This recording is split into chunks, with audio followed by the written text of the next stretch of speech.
thing. Hurry that. Here is step down.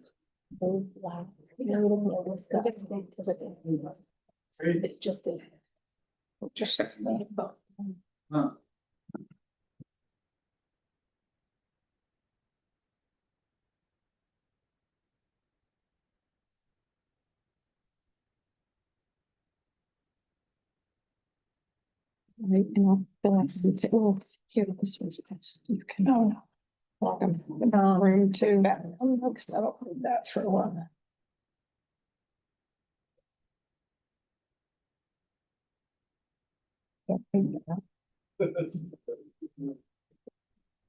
Thank you.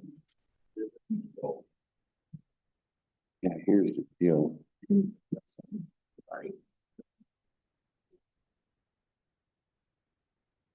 Some of them signed up twice.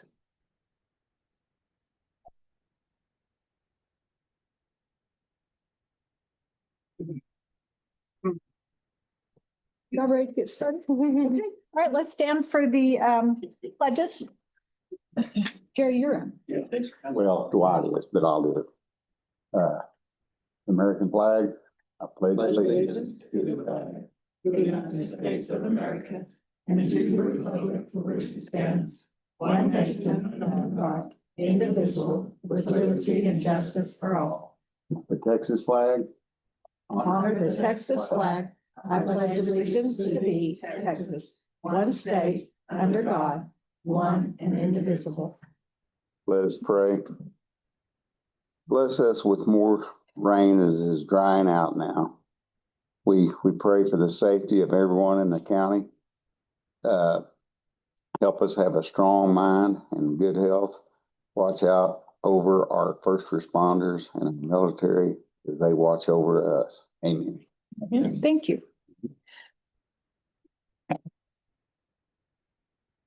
Oh, Okay, the first item on the agenda is public comments. Now, I do see that we do have a couple of people, Tom and Mary Kay, that have filled out the public comments, but do you want to wait till we get to the public comment section of the budget? There's actually a public hearing agenda I item. think if I want to do it twice, but I'll wait till the salaries. Okay.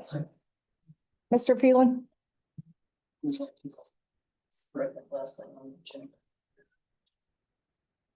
It's towards the end. There's a public hearing, so you can give your public comments at that time.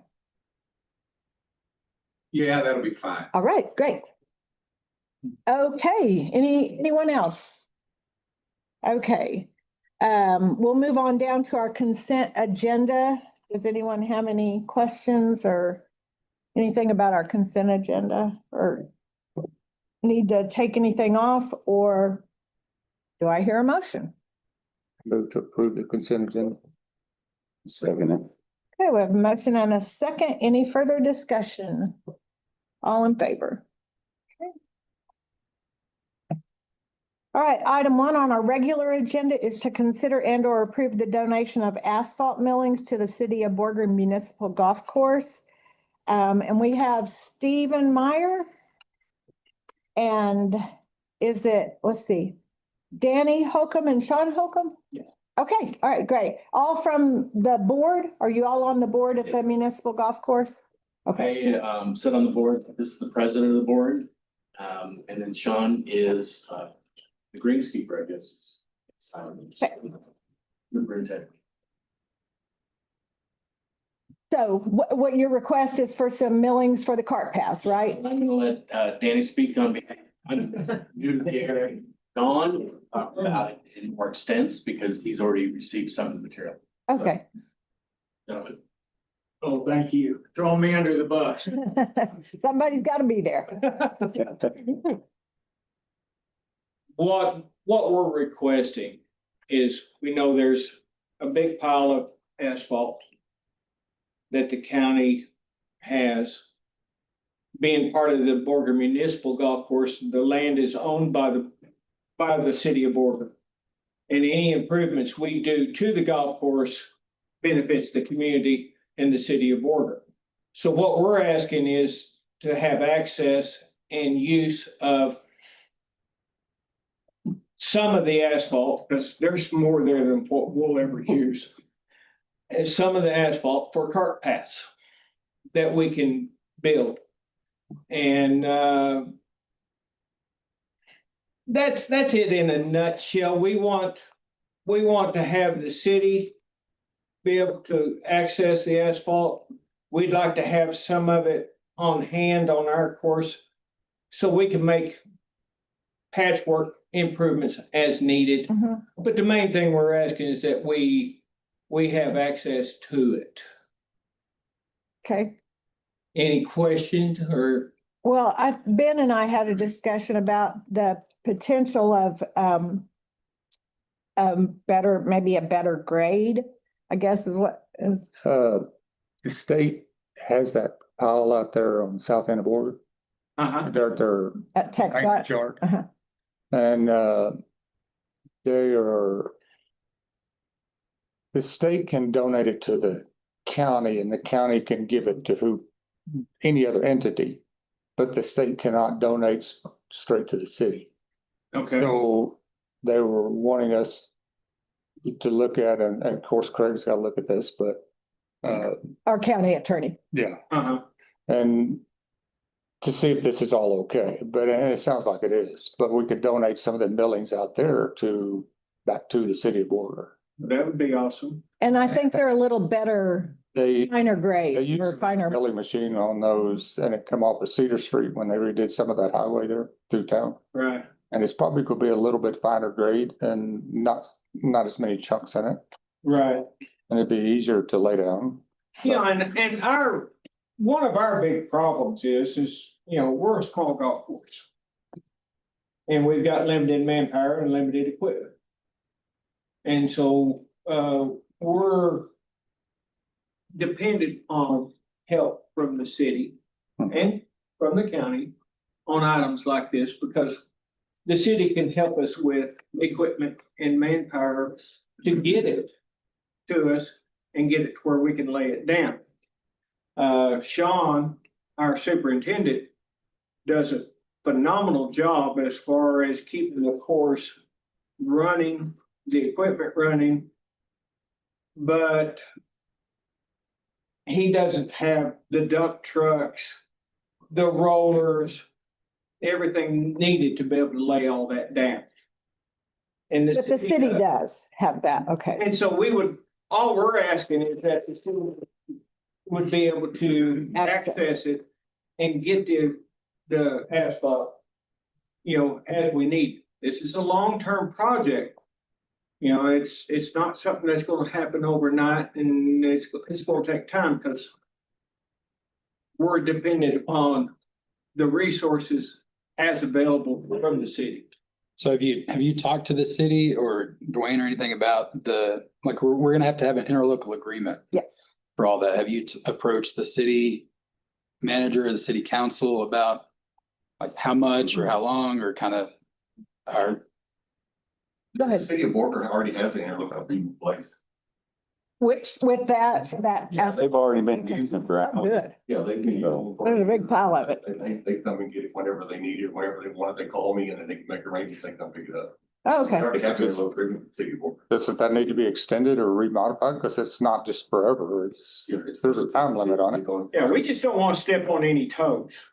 We don't want to Right. get on anybody's bad side by going out there and just taking it. It sounds like you We just want- probably we need want to to do it talk right. to Garrett at the city just to make sure that he's on board with that. If we've already got an interlocal The with. last time I talked to Garrett, he was on board with us being able to, he mainly deferred it to Jason.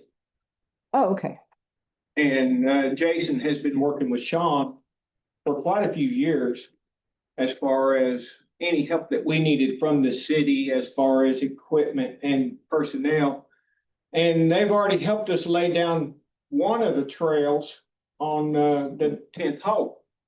And they came out and they laid it down. And then they had to pull off and we haven't been able to get back and get into more. And then there was the question brought up by some of the board members about whether the asphalt was gonna be available any longer from the county. So we just wanted to make sure that we had access to it and that we weren't, poaching on anything. And we didn't know what plans the county had for that asphalt. Be a Dwayne question. We don't have any plans for it, do we, Dwayne? There's plenty of it. So on that, I'm just trying to get rid of it. Every day trying to give you more. right, Right. You can only give it We to will government gladly entities. take as much as we can, but our problem is we don't have the dump trucks, the front end loaders Loaded. to move it. But the city does, and they will help you Yeah, the city when available. should be able to help us out as their manpower and their budget allows. I don't see any problems in the near future. yeah, so that, Anything going change. that interlocal agreement just says general use, like it doesn't say just for Alex. So I mean, we would be covered. Just whatever the city needs it Covers for. everything the city needs it for, then Yeah. they cover it. So since they're with the city of order, it should be covered Yeah. everything. I just asked Craig, and if it's covered, then should be good. Okay, And if we would have to do a new interlocal agreement, if y'all wanted higher quality, like through the state, Yeah, that'd be a different but deal. that would be That'd be easy. We've stopped out there and we've looked at the asphalt. And we're talking cart paths. For the carts to run over. It doesn't have to be that high grade. But, just so long as we can lay it down, that's all we ask. And the material that we saw out there more than adequately serves our needs. Yeah, that's your call or Yeah. your call, what you use. Yeah, what's out there is awesome for what we need. well, let me check with our county attorney, to make sure that all of this looks good through that interlocal with the city, and if it does, then y'all are welcome to get what you need. Well, we appreciate it. We thank. No problem with you very that. much. That sounds fine. Okay. All right, thank you. Thank you. Thanks for being here. Thank you for seeing. Appreciate y'all. I'll let you know. Okay. I'll give you a call. You. Thank you. Have a good day. Thank you. Yes, we already have it in place, yeah. All right, item 2 is to consider and/or approve proclaiming September 2025 as Hunger Action Awareness Month. I think we do this every year. And this is from the High Plains Food Bank, just to bring awareness to their mission and what they are providing for the area as far as their food bank. So it's just a proclamation for food banks across the country, including High Plains and its partners, to bring awareness to that. Do I hear a motion? I make a motion proclaiming September 2025 as Hunger Action. Okay, we have a motion and a second. Any further discussion? All in favor? Okay. All right, item 3 is consider and or approve the order and notice for the November 4th, 2025 constitutional amendment election.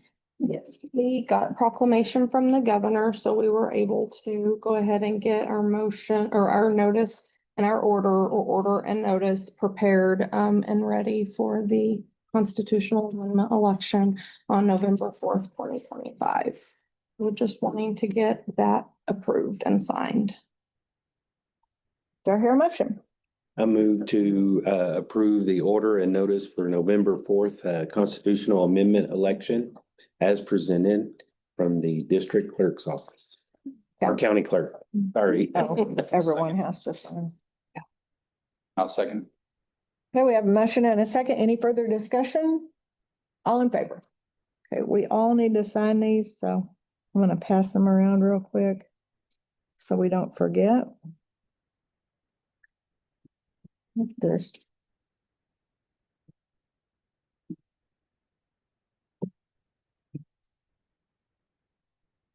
Oh, that's just, Just one on this one. yes.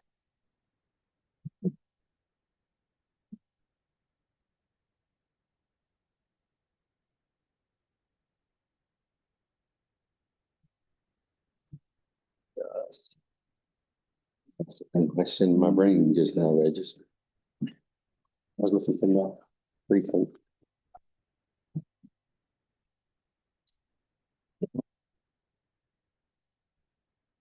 All right, the next item on the agenda is item 4, consider and or approve the joint election and election services agreement between Borger Independent School District and Hutchinson County for the November 4th, 2025 constitutional amendment election. Yes, so they have requested to join our ballot for the Borger ISD tax increase. So this is them requesting to be on the ballot with the county. And Greg has looked over this, so he said he has no issues with this agreement. All right, do I hear a motion? Move to approve the joint election and election services agreement between Borger Independent School District and Hutchinson County for the November 4th, 25 constitutional amendment. Here's, I'll okay, second it. we have a motion and a second. Any further discussion? All in favor?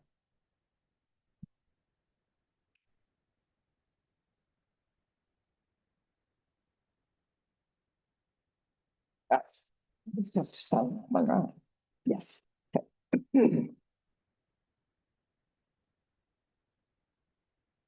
All right, item 5 is to consider and or approve combining polling locations for the November 4th constitutional amendment election.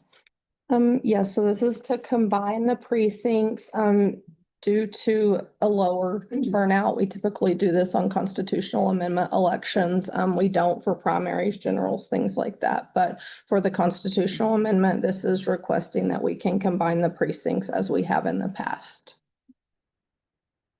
Do I hear a motion?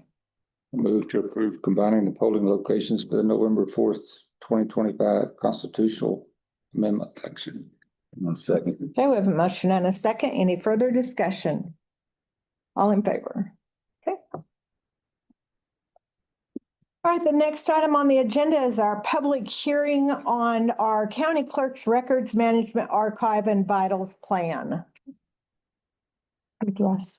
Yeah, do you, Okay. I don't know if any of us will understand that, but it's just the plan, for Yeah, so it is. maintaining that. Right, so it is a plan and there is a local government code 118.01 where we take in a records archive fee on all of the forms and paperwork that we file in our office. So we are taking in revenue for this project. But I do ask in the budget to always do a project for our records management.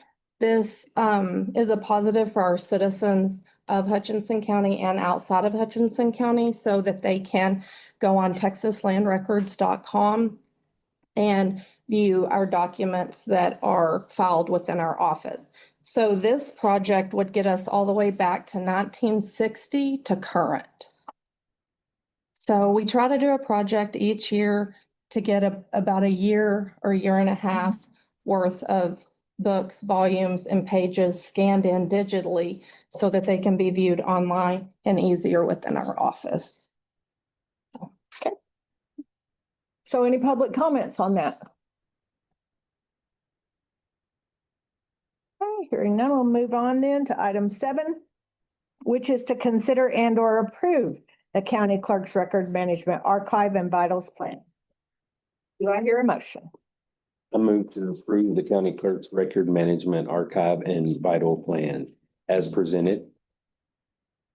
Okay, we have a motion and a second. Any further discussion? All in favor?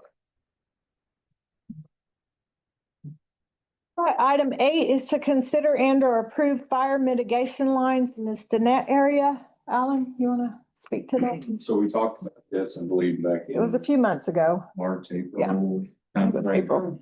and we had, questions brought up about the liability.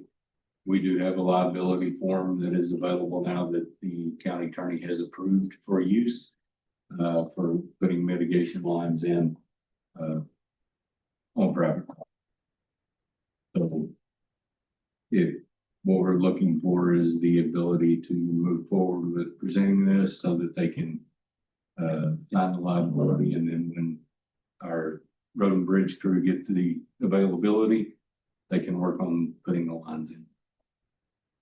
I think I attached that to the agenda so you guys could see that. Any questions? Feel like a broken record. Craig looked it over. Okay. Yeah, he approved it. Okay. Eventually we'll be able to stop saying that when it just every once in a while, oh, yeah. Good reminder. Yes. Questions, or do I hear a motion? So says approve the fire mitigation lines. Are we approving Just the waiver, fact, or what are we the approving? fact that we will now move forward with putting those lines down once we get all the landowner's signature on the waiver of liability. So that we're just revisiting from April with it? Yes. Okay, I got it. Yeah, because that was our main concern, is the liability. And so now that we have that form and we'll get that in place, then we can move forward with actually putting the lines down. I move to approve the fire mitigation lines in the Stinnett area with the disclaimer, or with the Liability waiver. liability waiver as presented. Second. Okay, we have a motion and a second. Any further discussion? All in favor? Okay. Thanks, Alan. All right, item 9 is our update on any ARP grant projects. A couple. Okay. The chiller, the upgrade on the chiller, which we had to wait on a pump that was bad in the factory. Anyway, they got that in and it should be finished today, 100%. So should be done with that. And then this coming Thursday, we're going to pull out the old generator. And we'll block off the center area of the parking out here, so we'll have to park across the street. And so we can get a crane in there to pull the old one out and set the new one in place. Sure. And Friday, they'll do the hookups on it, and then the next Thursday, they'll start doing the startup. We'll do the startup.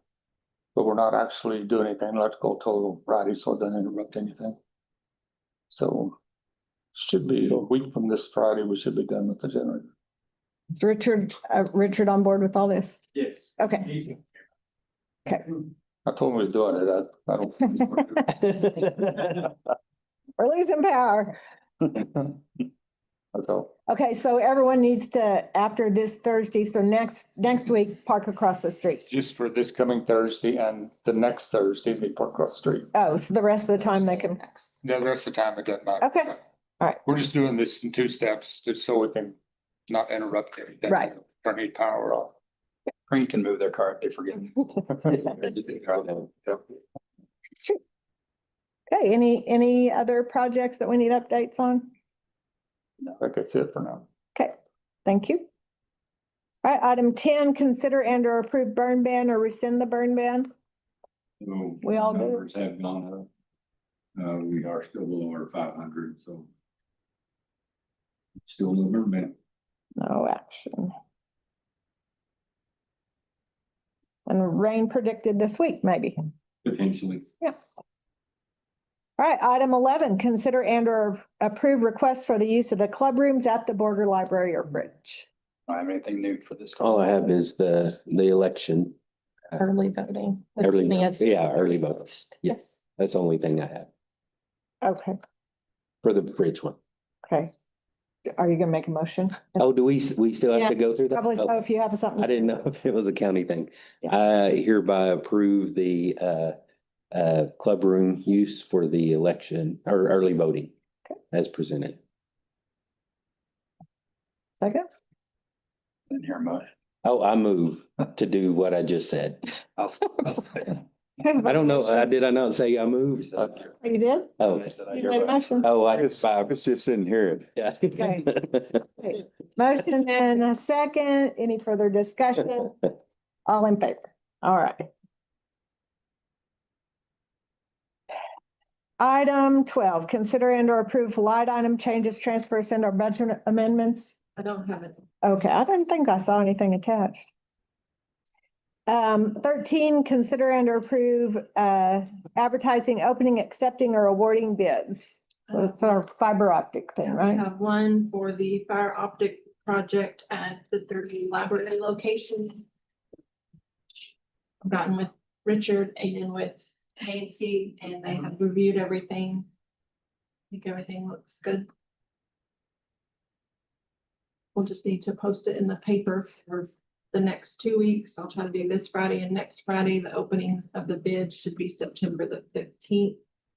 And if y'all aren't ready to make a decision on that, we can present it at the next, because that'll be a commissioner's court date. The 15th is? No, because we meet on the 8th.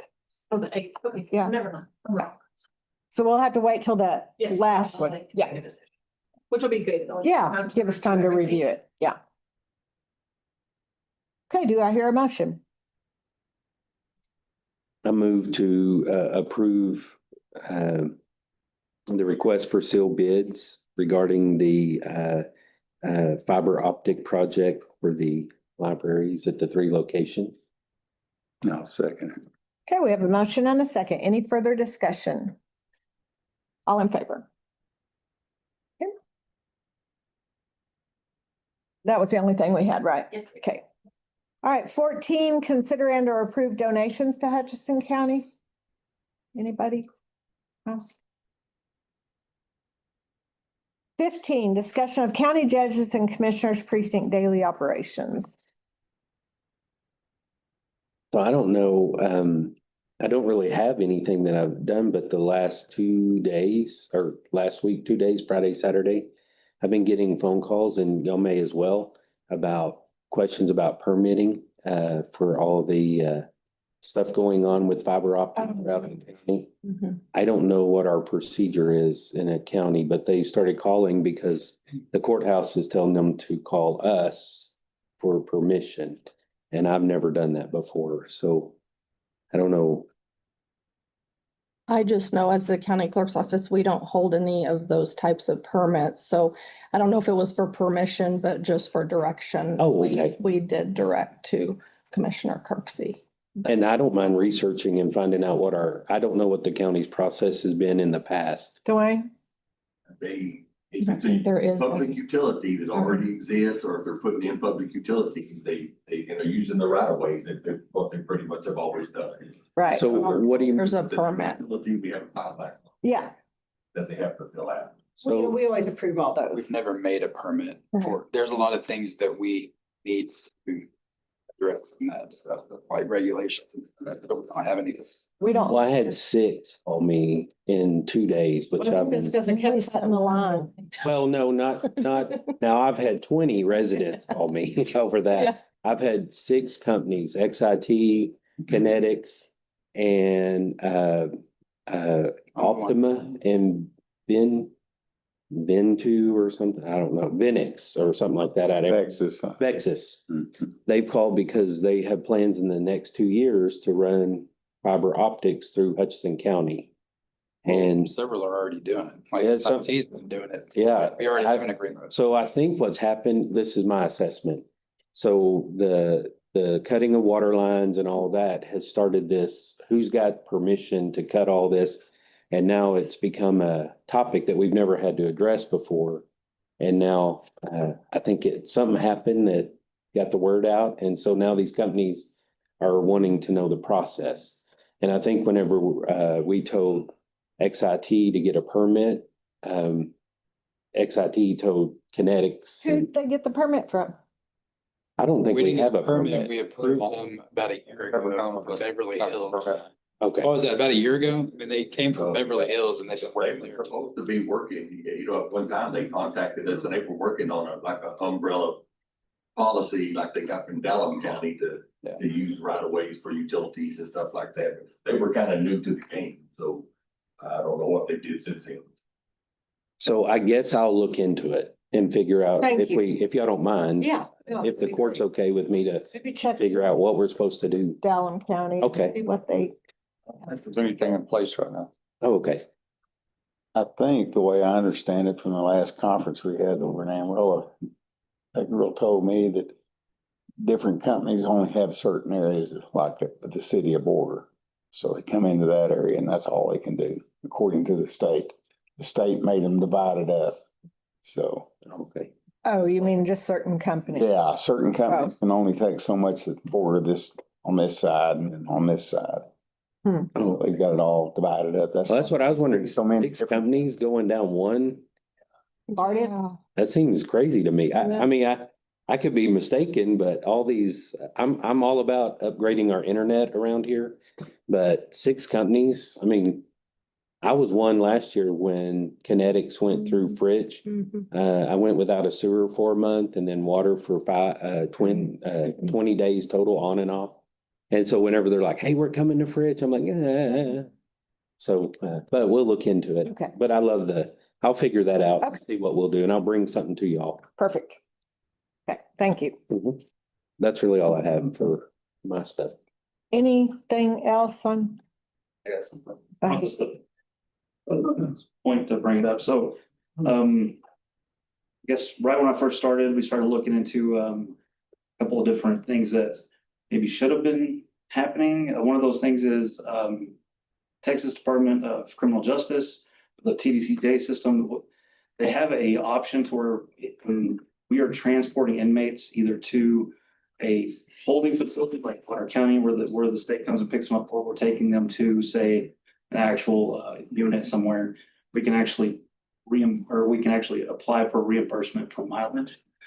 And so I kind of poked at it a little bit, see what we could do. So we had Laura get some information together. We went ahead and send that off to see what happened. Cool. Yeah, I'm gonna say, I love that. I'm gonna say send this. This one was for 2 months and we got $1,282. So I know y'all are having this discussion on saving up for money for the future for things, maybe, and I hate to even say the word, but the jail in the future. Nothing bad, but if we wanted to look at something like that with these type of reimbursements to go into that fund, I don't know if we can or can't do that. I don't know. I just know that we're able to get this reimbursement. What we want to do with it is. And it's just for transporting to TDC. So even driving to Potter County, we can still charge them TDC a little bit for doing that. Awesome. Great. But I have to check. Yay. Good job. Thank you.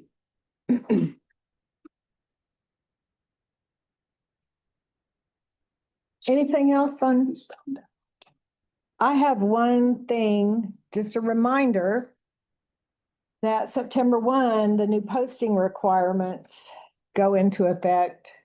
And we have to have the agenda posted 3 business days, not 72 hours, 3 business days for any public meetings. So that being said, with our holiday, I'm gonna have to post the agenda for September the 8th, this Thursday. Because that leaves, because we don't work on Monday because of the holiday. So that leaves Tuesday, Wednesday, Thursday of the following week to comply with the requirements. And then the meeting on Monday. So it's a really quick turnaround. I sent an email to all the elected officials and the department heads that if you have agenda items, I need them by this Thursday for the 8th, which seems like a long ways away. So just a reminder. Anything else on that agenda item? Okay. All right, item 16, we don't have any struck off properties, so we'll move on to item 17, which is our public hearing on our proposed tax rate and proposed salary increases.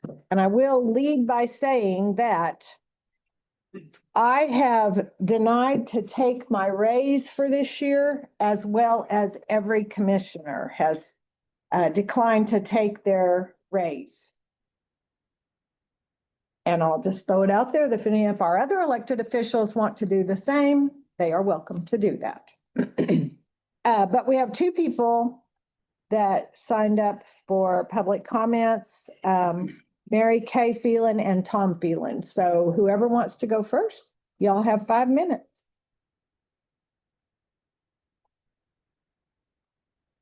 thank you for allowing me to speak to y'all today. In case you don't know me, my name's Tom Phelan. I came to Borger in 1982, working for Phillips Petroleum Company. Mary Kay is my second wife. My first wife and I came here. They were building the yards unit, and so we couldn't hardly find a place to live. We finally found a place that I had to crawl under and fix the plumbing. Didn't have a water heater, and it didn't have a bedroom window, so we had cardboard for a bedroom window. So I go over to find a place to get some groceries. I go to Furs. Can't buy liquor in Furs, but I can buy guns at Furs. It's kind of a unique thing for Borger, I guess. I couldn't set up a checking account because I worked 8 to 5, and so I had to have my wife do that. And as time went on, we had blue laws back then, couldn't go shopping on Sunday. So we eliminated the blue laws and we can go shopping. Still can't buy liquor in the grocery stores, but maybe that will change. Still can't buy liquor by the drink, but maybe that will change. We got a petition going around if you haven't noticed it. And the banks started having after hours, and like Happy State Bank is open on Saturday morning for a little bit. So the banks are starting to come around to recognize that people who work for a living can't do that 9 to 5 business hours. And if you remember, even the mom and pop stores down on Main Street, a lot of those would close at 5. So you couldn't do business. And I used to have to work on my own automobile. I just didn't have the money to hire other people to do that. And so if you remember the auto parts stores, they weren't open on the weekends either. You did find one, Napa was one, that was open on Saturdays until noon. So if you were working on your vehicle and anything happened and you didn't have your part, you couldn't work on it anymore. You had to wait until Monday. And so what happened was AutoZone came in, and I was so glad of that, not because of AutoZone's prices, but because AutoZone was open. And when I went into the other stores around Borger, when I bought auto parts, it's almost like they sized you up when you walk through the door. You paid a different price depending on who was behind the counter. So AutoZone eliminated that. There were, you knew what your prices were you're paying. It was marked on it. So you can now buy auto parts. And unfortunately, a lot of the little auto parts stores around town, like Motor Inn and stuff, they went out of business. But what the public now has is they have access to stuff that they didn't used to have access to. What I find about the county, though, is you're going in the opposite direction. We used to have 5 days that the county was open. So if I needed something from the DMV, I needed a new sticker for my trailer, it wasn't a problem. I can go down there on Friday and do it. I can't do that no more. And I know why. I was around when y'all made the decision. But when I look at the pay scale of this county compared to the other surrounding counties, I don't think that's a legitimate reason anymore for not being open 5 days a week. Everything else in the country is going to service. Let's give better service. All the county does is service. You don't produce chairs, you don't produce gasoline, you provide a service, and you're going backwards in the service. So I'd like the county to take this opportunity, because I think it's great. You're already very high compared to the other counties. There should be an excellent opportunity to go back to providing 5 days a week service to the residents of the county. And I would appreciate if you would put some concern and discuss this going forward, because I think that's really what we need to do when you're a service organization, is to provide service. Thanks. Thank you.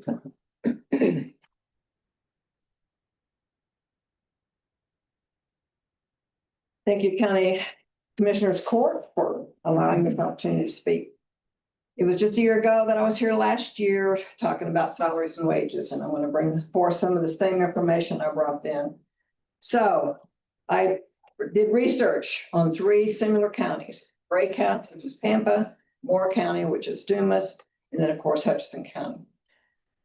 I chose those because the populations were within about 700 people, and the tax revenue was the closest. So since we're on cameras, I want everybody to know. So our tax revenue at this time was 16 million, almost 17 million. Moore has about 25 million. Gray County has 13.5 million. Now our total expenditures for Hutchinson County is just under 15 million. And then Moore County's was 15 million, and Gray County actually spent more than they brought in. So Moore County actually, mind you, Moore and Hudson County, even though there's like $9 million difference in income, the expenditures were almost equal, okay? So at that time, the county judge, this is last year's, was 161,000 is what our county judge makes. Moore County is 97,000, Gray County was 101. The county commissioners for Hudson County is 61,000. For Moore County, it's 44,000, and for Gray County, it's 43,000. Our sheriffs pretty much across the board are the same. Our sheriff makes about the equivalent of every other sheriff in this upper region. The clerks, our county clerk makes 81,000, Moore's made 88,000, and Gray's made 62.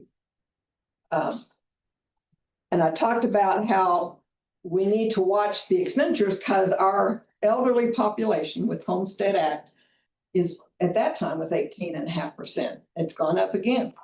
So, you know, we're kind of capping the income. It's not going to grow unless the county grows. So I went ahead and did some more updates. So in our current county chair makes 165,000. I don't have it here. But this is what I find interesting. So I thought, I'm just curious about larger entities. So I looked up Amarillo. So I thought, let's go with Potter County because I happen to know Nancy Tanner. So Nancy Tanner, Potter County chair, whose population for that county is tenfold of what ours probably is.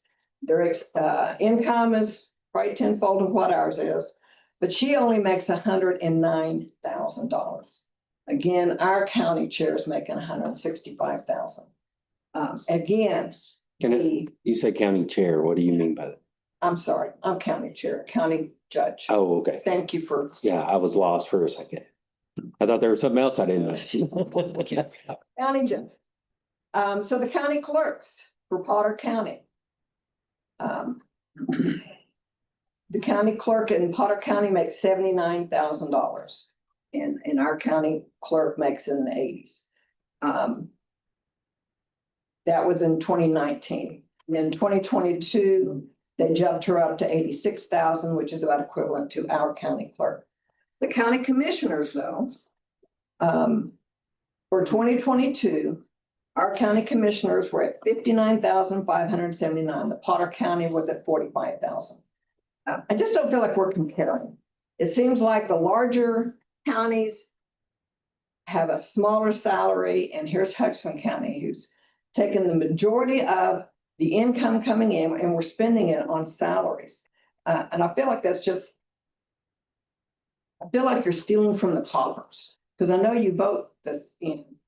So I know last year y'all talked about reviewing this and lowering some wages, and I'm happy to hear that y'all decided not to have a raise this year, but I still think we're way above the norm for the job responsibilities that these positions have.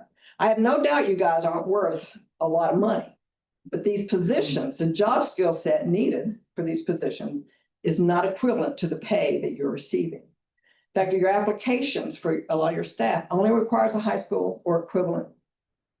And when y'all fill out your candidacy form, it doesn't even require an education.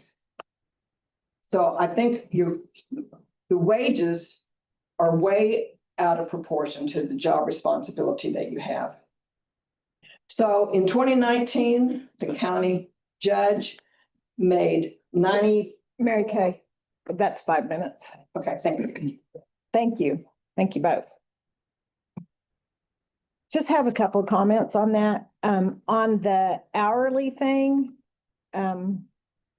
we are open from 8 until 6, allowing those people that maybe don't go to work till 9, that work 9 to 5, the access in the early morning or that hour after they get off work. So just to clarify that our hours are actually 8 AM to 6, and many of our offices do not close at noon. So all of our ones that really kind of serve the public, like our clerk's office, they don't close at noon. They stay open and rotate their lunches.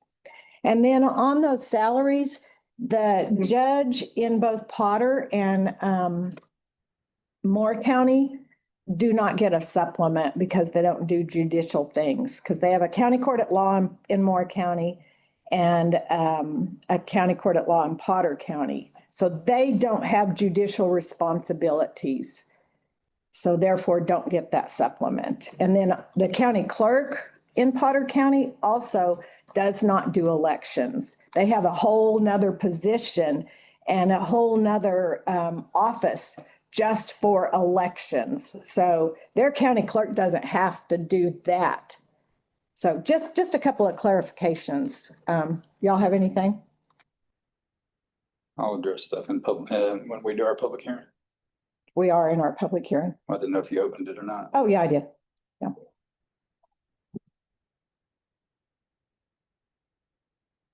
Did you want to say something? I mean, I'll address it as we go. Okay, all right. Any other public comments on our proposed tax rate and our proposed salary increases?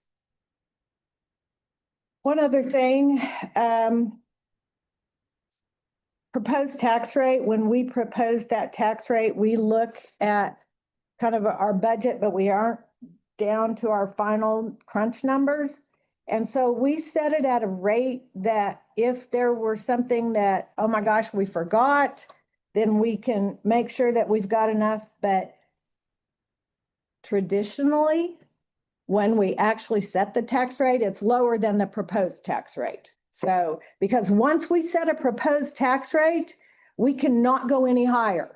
And if there were something that got left off the budget, or heaven forbid, something that catastrophic that happened and we would need to, we could not, because we'd already set a proposed tax rate.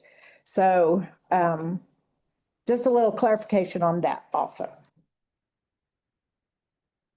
Anything further on the public hearing? Anybody?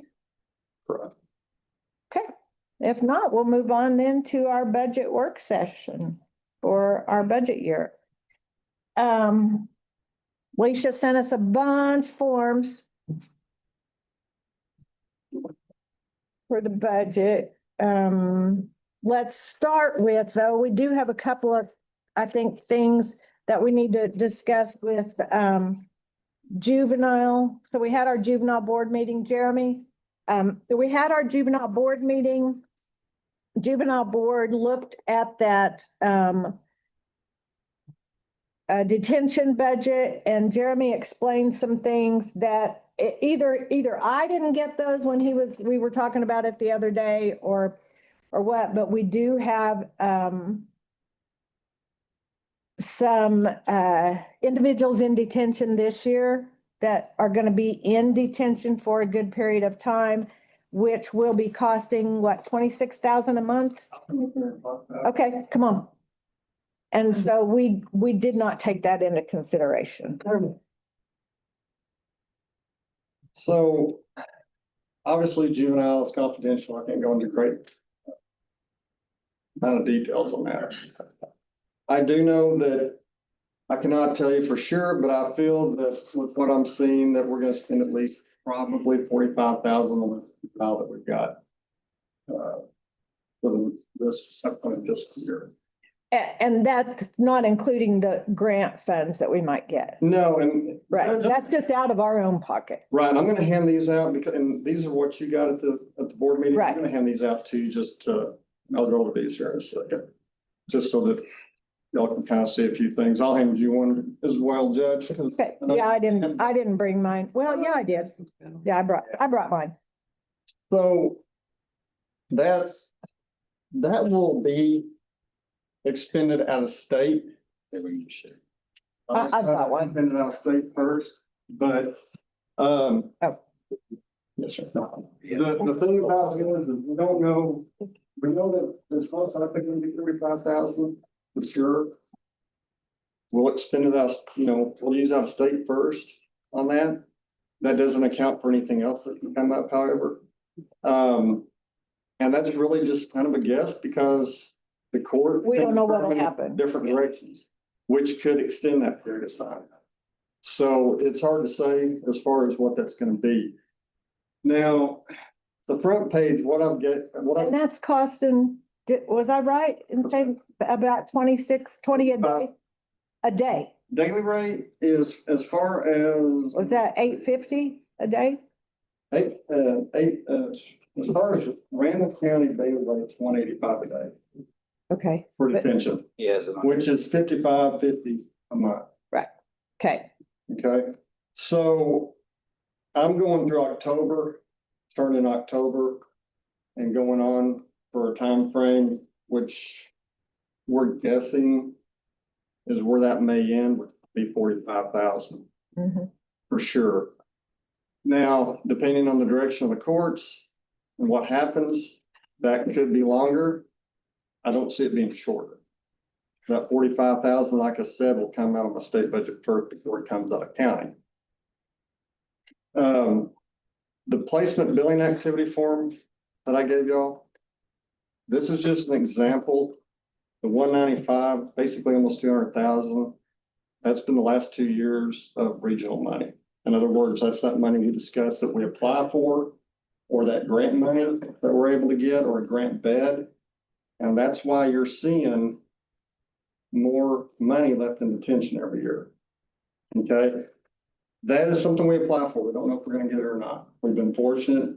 We have to write it up, submit it. We've been very fortunate at getting it. The next page, what I do want to show you though, is the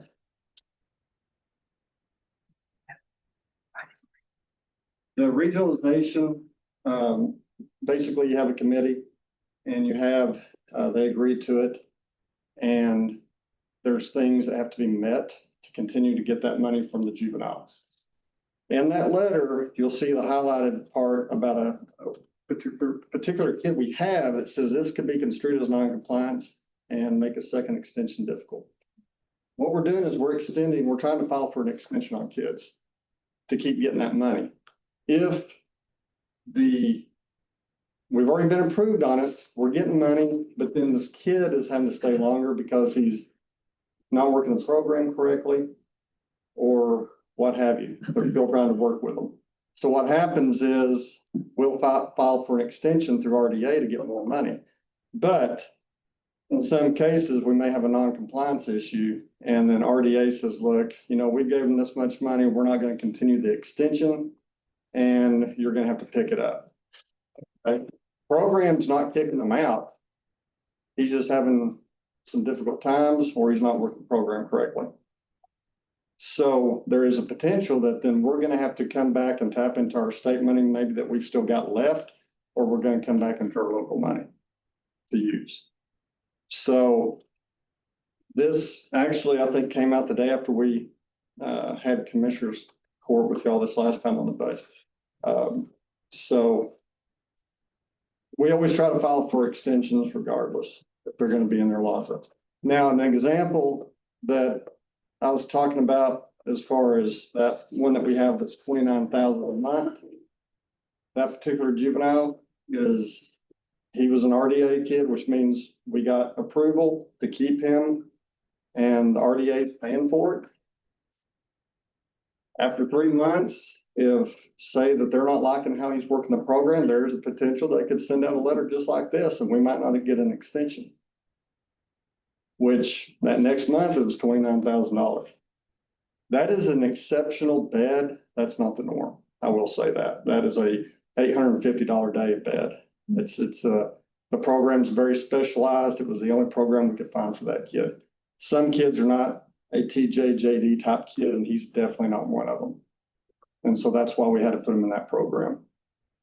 The next page is or when we commit a kid to TJJD. Unfortunately, we don't have no control over this. Let's say we have a kid that gets in trouble, gets referred to us, and we know we're seeking TJJD. put them in detention. By the time you get them to court, get them adjudicated, that might take some time. Then he's gonna sit in detention, and he's gonna sit in detention. You can see here, they have 150 youth, what I've got highlighted here. That seems to be sometimes a 3-month delay to get them to TJJD. So we're paying for it. So in the meantime, they're held in the detention Yes, center? they're held in the detention center pending transport to TJJD. Right. And of course, we have no control over that. It's just TJJD saying, okay, now we're ready for them, we can take them. But we're looking at 3 more months. There is sometimes money available that we can try to get because this is such a problem. They did offer this before, but that's not a guarantee that I can get it. So otherwise it's coming out of our, if I haven't used state up yet, it's coming out of our account. These are just some points that I just wanted y'all to see on paper so that y'all can understand kind of where I was coming from last time.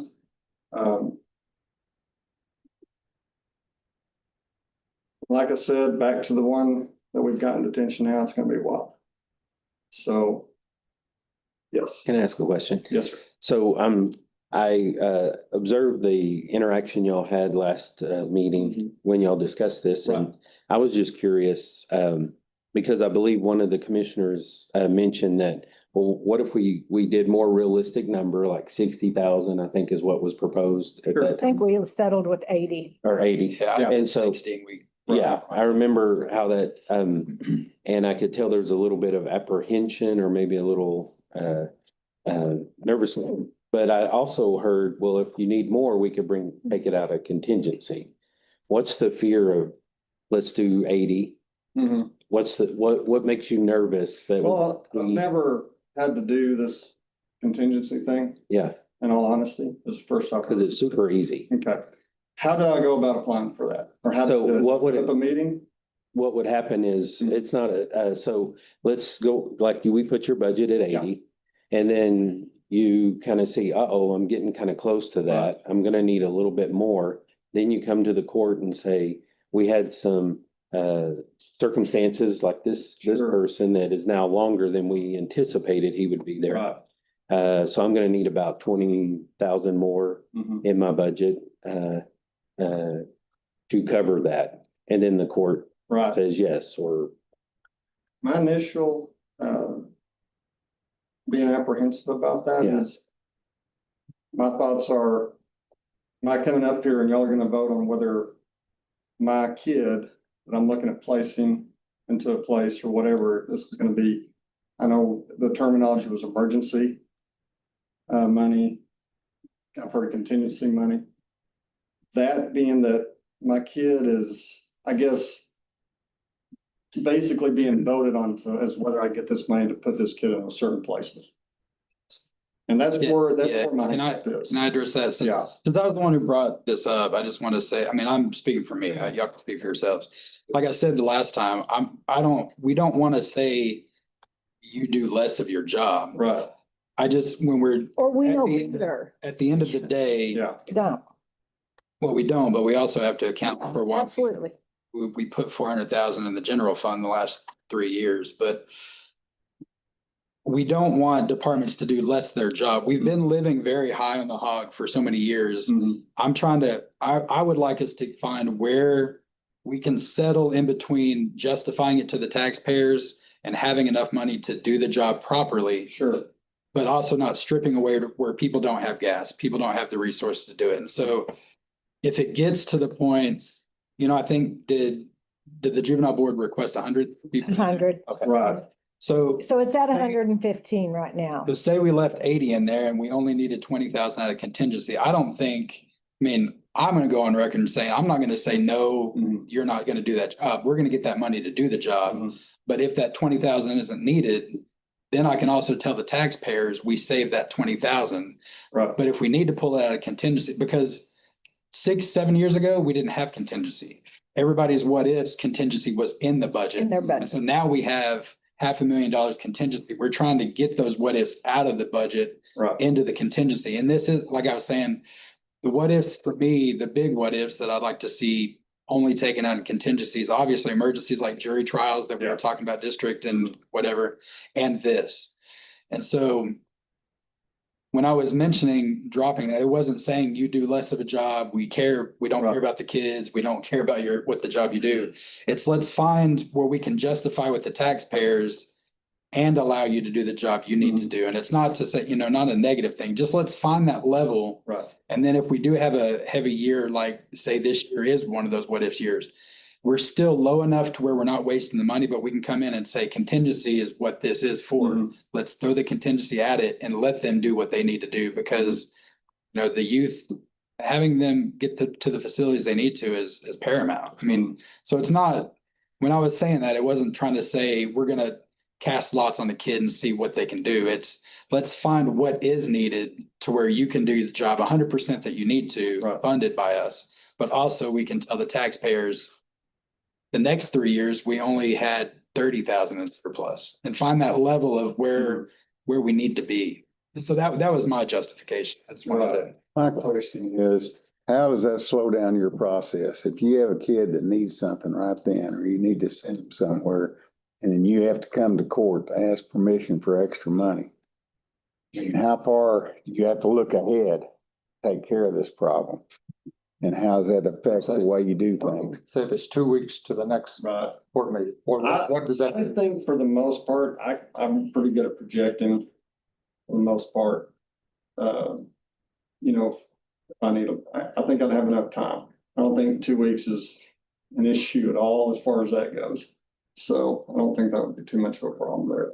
I feel that, and of course, first time hearing about the contingency pot, and that's, so I was a little bit newer thing. Yeah. newer thing to me. And so what I didn't want is it dictating as far as, am I gonna, be able to get this certain juvenile that's a certain type to a certain place? We can say, well, TJJD's free. Well, we're not here to send every kid to TJJD. We're here to, some of these kids can be rehabilitated and brought back in the community. Some of them need to go. We all know that. Like I said, projection wise, I think I can project fairly well. I still would prefer this year to go with what the juvenile board voted on with 100,000. The next year, definitely take a harder look at it. But that's still my opinion. So I would, since I was the one who brought it up, I'll just say my stuff. You want to vote on it. I want to say at 80 with the promise that I would fight for you in contingency or whatever you needed. For me personally, I can't speak for the court, but stay at 80 because 20,000 out of 500,000 contingency is nothing. And if we need 30,000, I mean, you have my pledge over the next year, God willing, I'm here still, the next year, that if you need money out of the contingency, I would fight for you. I mean, that would be a vote because we need to do that job. Right. And so that's just how I think, because I wanted to drop it to 60 and I compromised on 80. I think 80 is a good place to land because 20,000 out of 500,000 contingency is nothing. Yeah. And I think we can, because how much are we looking at? I mean, we're adding Right now, there's 300. 500. Yeah, that's 2 cents of the tax rate we're adding back to the general fund that we took from the taxpayer. Like, how much are we adding to the general fund? Like, it's sitting at like 300,000 right now, right? For this last year, For this year? because we hardly took We any haven't- out. Oh, yeah. I mean, I think We used it for one thing. 60,000 out of Mhm. so see, and that's something else I'd like to drop eventually, but since we added it as a new thing, we kind of put it up. But I mean, you have my pledge that if you need it, if we settled at 80, I want you to, I mean, I would fight with you to get that 23rd, whatever you needed to do the job. And I mean, everybody else can speak for themselves, but. I agree with what you're saying completely. The only thing is, I think we should have given a little more forewarning on this to, like you said, we stayed with the 100 this year. Next year, you're going to do some, you're going to prepare on your end. But I think we should have given a little more forewarning on it before we. And this is just information that I pulled off of the financials. I looked all the way back to the 2014-15 year. That year they did spend 114,000, but after that, the highest is 80,000. And a lot of the reasoning is because we also have RDA and grant mates available now. And the fact of the matter is, none of these placements, I promise you, are getting any cheaper. Right. They're going up yearly. And if you need 60,000, I want you to be able to do the job that you Right. want to do. This isn't trying to cut departments and resources. It's trying to find where we need to land to justify it to the taxpayers of why we need what we need. And that detention What line they were saying. that we're talking about, some of the things it does cover, because I might not have discussed this with y'all, was the obvious is detention. It's also covering a placement. It's also covering meds. So if we have a kid in there that gets sick, we have him in detention. He's our responsibility at that point. It also is covering psychologicals, drug tests, and site visits, Monitors, did it, electronic monitors. electronic monitors. So it covers a variety of things. It says detention, but it covers also a placement bed or beds and just general detention. In other words, we get called out on the weekend, that's covering a detention bed for the weekend. And that's why, like I said, not knowing enough about this contingency pot or whatever you want to call it initially was why I was definitely very reluctant. I still feel that I'd rather go with what the juvenile board recommended at 100,000. Next year, I can definitely take a look at things and definitely would be willing to consider other options. Chris, to answer your question, so far we've spent 52 out of our contingency, so we still have 447,000. See, that's just crazy. Last year, we left 225,000. Yep. The year before that, we left 105,000. So I mean, there's plenty of money so that if something catastrophic does happen or something there's always plenty of money budgeted. And I've got Mr. Prock here saying he's, go to battle with me, but I've got other members on this. And I hope that would be the same. I kind of view this juvenile detention kind of like autopsies. We are legally obligated to pay for that if the JP Right. Orders it. And, you're hired to do a job. And if you say this kid needs to be in placement, I think we are obligated to find the money to get that kid where he needs to be. Okay. And I know, I've seen this for 4.5 years of being a commissioner, is there's a distrust between department heads in this group. And we've tried our best to kind of bring that wall down, but I know it's, as we said, everyone has their own kingdoms in the county. Again, I relay what Judge Irwin said. This isn't a department head coming to us saying, I want a car. I don't have a car. This is a person. Right. This is totally different than a department head not budgeting their future, basically equipment, whatever. So this is an actual person. And so, again, I know you're saying I want a commitment. I would definitely commit if there was something that the state didn't do. And, it's a person. So, exactly. But if you are asking for all of the commissioners court to do what Chris Prog did, that's really not what we're supposed to do. Yeah. And I think one can understand my reluctancy initially with that, because not knowing enough about this contingency. And that would be a conversation you and the judge and Leisha would have regularly, because the judge is our budget person who could explain what contingency works and how all this works and all the court stuff. So she's the budget officer of the court. So those would be conversations I would hope y'all two would have on a regular basis. And typically how it's worked is, so if yours got down to 60,000 and you're like, I've only got $20,000 and I've got 6 months left in my budget, then you would just come to me and say, I'm requesting another $50,000. I put it on the budget amendment and then they decide on it. It's on every single agenda. It's not something that you have to put on the agenda. You don't have to specifically request it.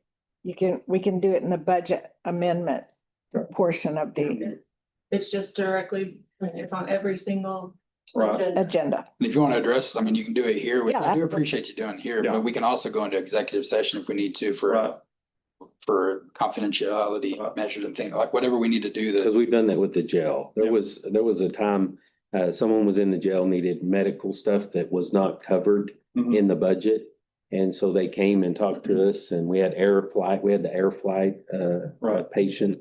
And so that we pulled that out of contingency. Sure. Because it's a person. It's not, oh, I forgot to buy a tractor this year. Right. Or I forgot to do this. So I am telling you, if it's a person and the state funds aren't there, then yes. But, and the reason why I'm not gonna commit like Croc by saying it right now, I'll fight for you, is because if you come to me and say, well, I haven't heard from the state yet, we haven't filed this paperwork yet, but I still want the extra 20, I'm like, do the state thing first and then come back to us. But if you tell me you're gonna do the state thing first, then I'm cool with that. So, Because I know that he's done the state stuff first, and that's why we haven't spent. well, the distrust you have with us, I'm throwing at you as well, because I don't know you. And this is the first time in 4.5 years we're even talking. Yes, and that was my whole point about Yes. this contingency thing, because Yeah. it's the first time I heard about it, and I'm going through my juvenile. And that's crazy to me. That is, I would like to say publicly, that's crazy that you've been with us. I've been here for 4.5 years and you're just now hearing about the contingency? Yes. Crazy. Yep. I don't say it. But like I said. Yeah. But we're here now, though. And We're here, yeah. Like this back and forth where we can find the answer. Right. And, you know, like I said, that was my biggest reluctancy there initially on that. I still am wanting to keep it as far as what the juvenile, board has recommended. Like I said, look at it again next year. So juvenile board did meet. We meet every year on the juvenile budget to approve it, and their recommendation was 100,000, to leave 100,000 this year in it. And I think there are some extenuating circumstances that we would not normally see, and may or may not get covered by funding. So whatever y'all want to do. We can leave it at 80, or we can change it to 100. What do y'all want to do? I'd say, was going to stay with 100 this year. yeah. Moving it back. They know more Moving about it what back. we're doing. Yeah, and then you need to be comfortable with what you're doing. Right. So you have a year to get comfortable, and then when you come back next year, you have to be, you know what's coming at you next year. Yeah, I like that. I like that. But for the next year, I don't want you to be concerned about the contingency, or you got other things to do. So I propose to leave it at the 100, and then. Which is a $15,000 cut anyway. Yeah, So it is. But you already have approval for that, and, I'm all for that too. Is that good, Yeah, I'm good with it. Chris? Oh, you heard my thought. Okay. Yeah, And I'm all right with it, but I'm still. Okay. Just get a clarification on kind of a policy. So like our trial expense line item that the judges have, we don't transfer money from that line item to anywhere else. Anything else? Is that something that we need to Do do with- for this for detention? account? Yeah. Or- I know that occasionally, I mean, it's not often, but they have transferred money from that detention line item to other line items to cover things. Yeah, no, I, do that. What's that? Do you transfer out of that account? We have, because said that's he where has. we've had the most money left in. If we needed to get something and we zeroed out an account, It's like this so like year, operations or something like that.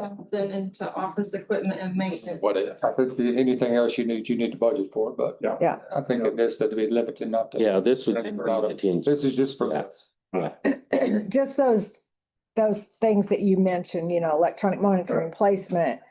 And so that's the reason why I'm a little apprehensive about just, whatever you want, let's see how it goes. Sure. Because of those practices. Yeah. I've got it. Transferring money to other line items. Let me buy a copier, because I know what I've seen in the 4.5 years is that when people get close, they buy a bunch of pens and paper, and we've talked about that before. Yeah. And so we don't want to do that. That's what we've been trying to quit people thinking that they need to do. Right. And so that's my apprehension on my end. But yeah, as long as this is for people, I'm all for it. Okay, so it's pretty much a consensus to leave it at 100? Okay, all right, Right. thanks, y'all. Jeremy. Thanks. All right, if y'all will also look at your Civic Plus, the budget one, I attached, the adult probation department budget, and Leisha and Jennifer have reviewed the budget. And she just has to, show it to us so we can review it and make sure we're on board. I don't think she changed much at all, did she? I was, yeah, reviewing it. And so they're attached there if y'all had any questions. Yes, yes, it's informational on her budget. Yeah, I didn't see any. Most of that's state money. Yeah, that's what I was about to say. That's, Yeah. there's really, yeah. Okay. Another thing on the budget that we need to talk about, so is that contingency line item? And well, we're in the same department. I did not increase the amount of the tiers funding based on the certified values, so I had to change that to 60,000. And it was at? It was at 44,306. Okay. And it's based, I mean, it'll be based on whatever tax rate we adopt. Right. But at our current tax rate with the current certified, it's a little over 60, so I'm assuming that. Right. Be okay. Okay.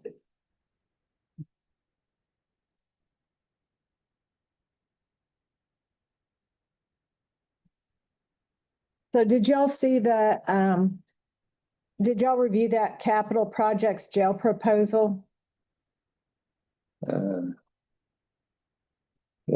Yeah. Okay, so, so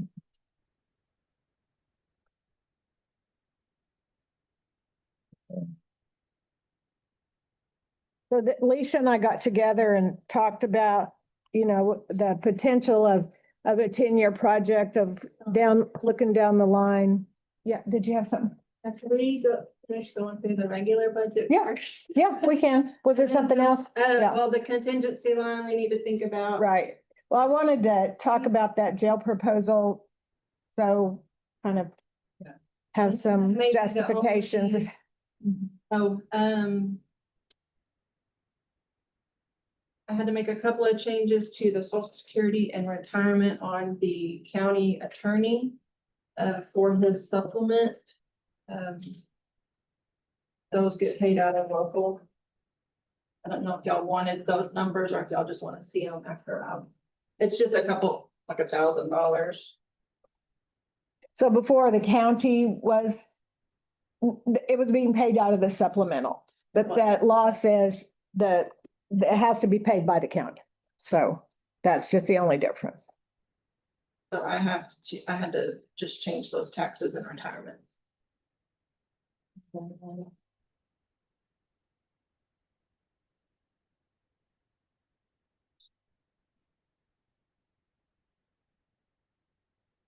I looked at the utilities budgets. And I think that we had raised those a couple of years back. But I think that we can lower them a little bit because we're not really hitting anywhere close. So the jail utilities, I changed it from 23 down to 20. The library, I changed from 28 down to 22. The courthouse, I changed from 85 down to 70. And the annex, I changed from 45 down to 35. And then the Senate annex from 11,000 down to 6,000. And I think that will be plenty. And if they do go a little bit over budget, I think there's enough room also, you know, to absorb that. Because there are several line items that we don't use 100% of. Y'all good with that? Yeah, I don't think we're over budgeted enough to prices aren't gonna go down, they're gonna go We're up. probably gonna put 2 million in fund balance this year. We put about 30 in last year. It's not because of the cost, though. It was because of the tax rate was a surplus tax rate. And if you're gonna our utilities, it's like we had a pretty mild winter last winter and Oh, we did. it was not a normal year. I'll leave it if that's what y'all prefer. I was just looking at I just don't want to get where they're at. over anxious with the cutting sometimes, it's like, But we also You got that. don't want to pad stuff, yeah. And that's something that, what are you gonna say? Oh, I'm sorry, we didn't budget for our electric bill. I guess we won't pay it this month. I mean, it'll just be pulled out of contingency. and she's just becoming a catch-all. Well, it's not really. Okay, well, we didn't budget for it. These are Here, we'll give it to you. They're like utilities. It's an emergency catch-all. There, so why I'm trying to take a cleaver to it is because while we have so much in general fund and we're putting so much now is the time to cut and find where that level is instead of years down the road when we need money and then try to make the cuts. It's better for me to try to cut out when you have a bunch of Keep it fat. slim. And then, because we have millions of dollars in general fund and $500,000 in contingency going in, basically, that we can buffer those emergencies where we need to. Instead of slightly cutting and then 10 years from now, be capping our tax rate every year because costs keep going up, like Gary said. But I don't know about utilities though. I don't know If we were. I would never put us in a position to where we couldn't pay our utility bill.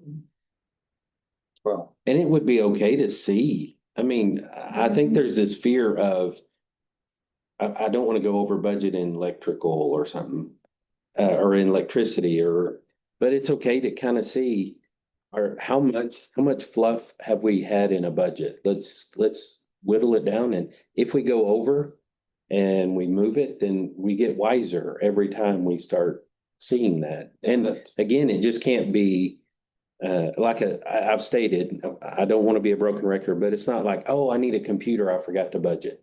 That's frivolous. No, that's on you. You didn't plan right. I'm sorry. But like utilities, my goodness, if you can budget your utilities at home and be accurate, I'd like to give you a high five. But even if you do that, what is it, the average billing?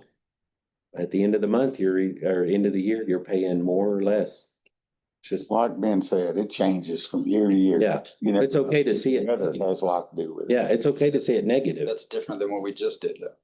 But what I was gonna say is I'm fine with it. I don't know about utilities, but I'm fine with dropping it to C because we do have the fat to throw extra if we need to.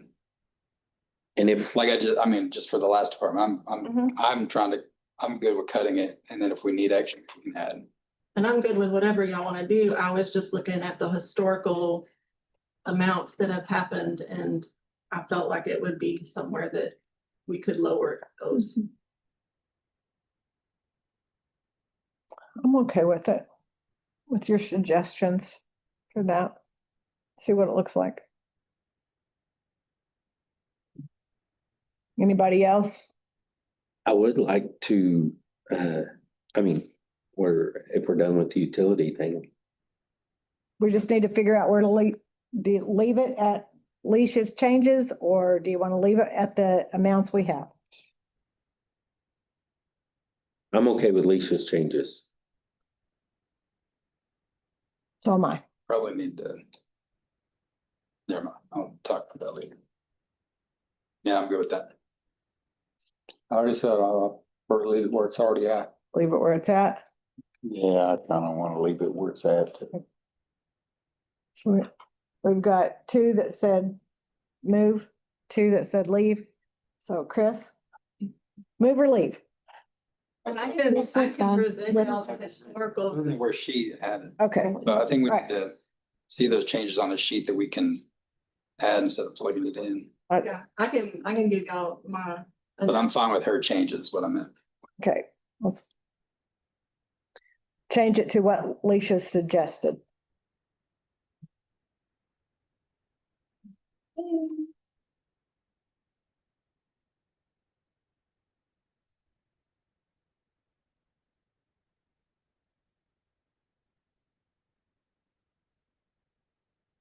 Oh, and then on the airport, we have always budgeted for the $50,000 ramp grant plus $50,000 in the expense for them to spend. I would like to zero those out until we actually get approved for the ramp grant, because it, like this past year, it's 100,000. So that way we know exactly how much we're gonna get, so we can put that as a line item once we get that. Once we get the approval. And if we get new revenue, I can amend the budget for that new revenue. Okay, that sounds good. Anyone, anyone that's good for y'all?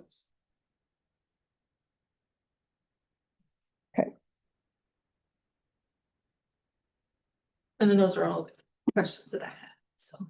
Did y'all have a chance to look again at the budget, and do y'all have any questions anywhere? Or? Well, I'm kind of confused. So when we do a public hearing and they talk, then we go into the workshop, then we can talk about what they said. Not during public hearing, but now we can talk about salaries and stuff. Okay. Whatever you got to say.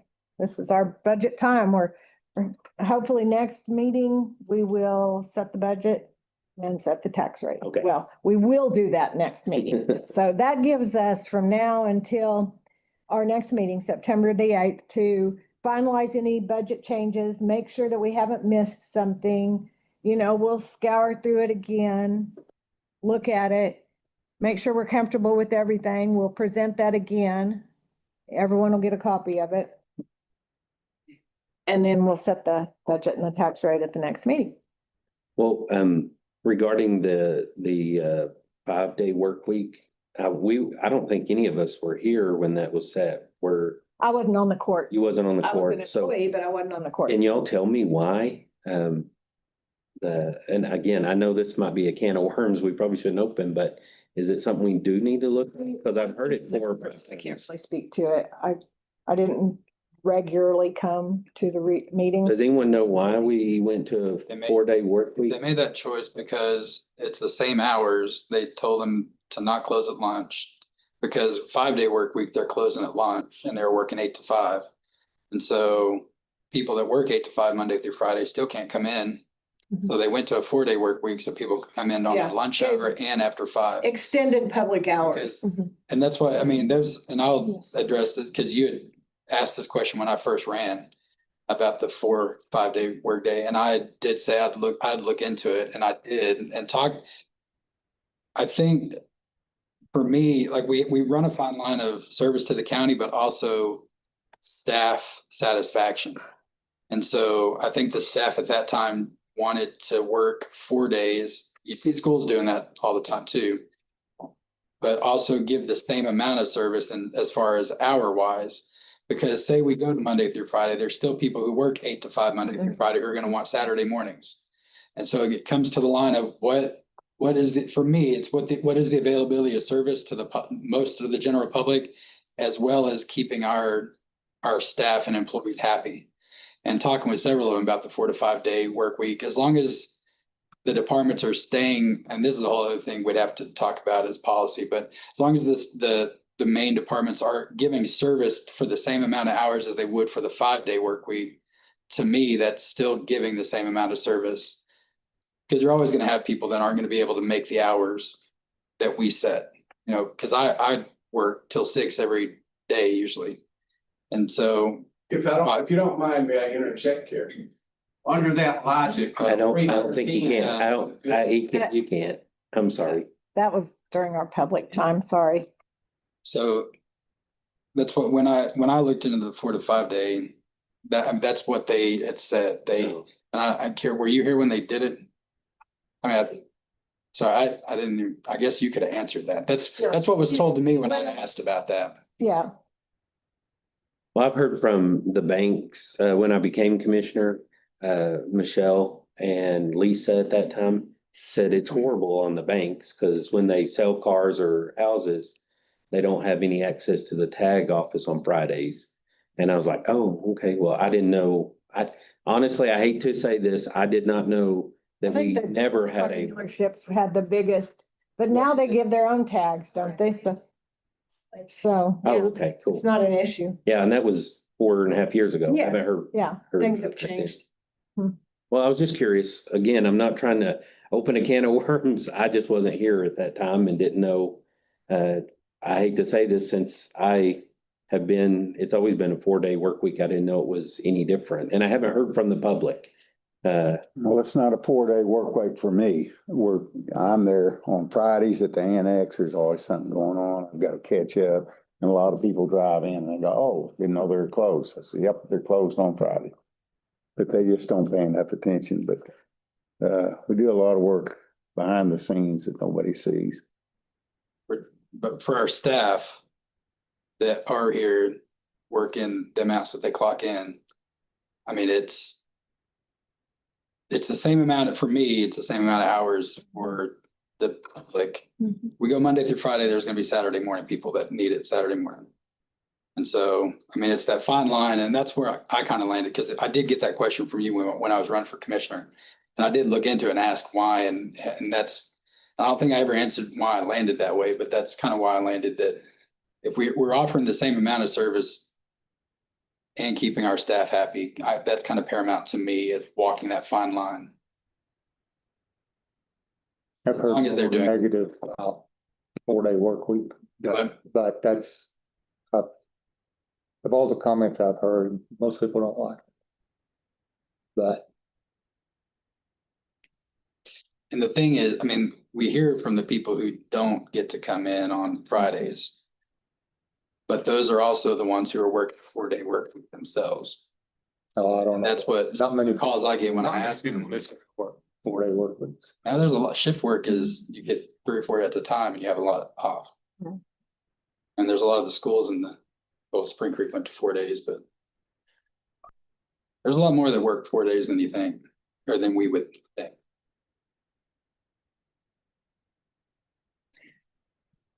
But that's the answer to that.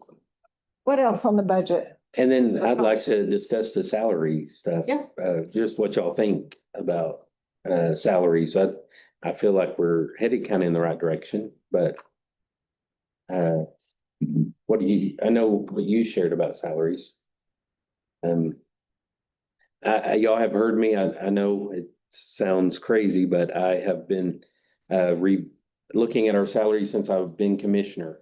And I've always said that we're a little top heavy in my opinion, and eventually we'll be too much in salaries and not enough in service. I've said that from day one, including as commissioner salaries. And so I agree, it's something, and I'm very proud of this court for this year's stance they took, but also I have seen in the last 2 years a more open-minded. That first year I brought it up, I was the devil. How dare you ask us about salaries, and how dare you talk about that? We need to get him reelected or not reelected. I heard that several times that first year. And then, but after that,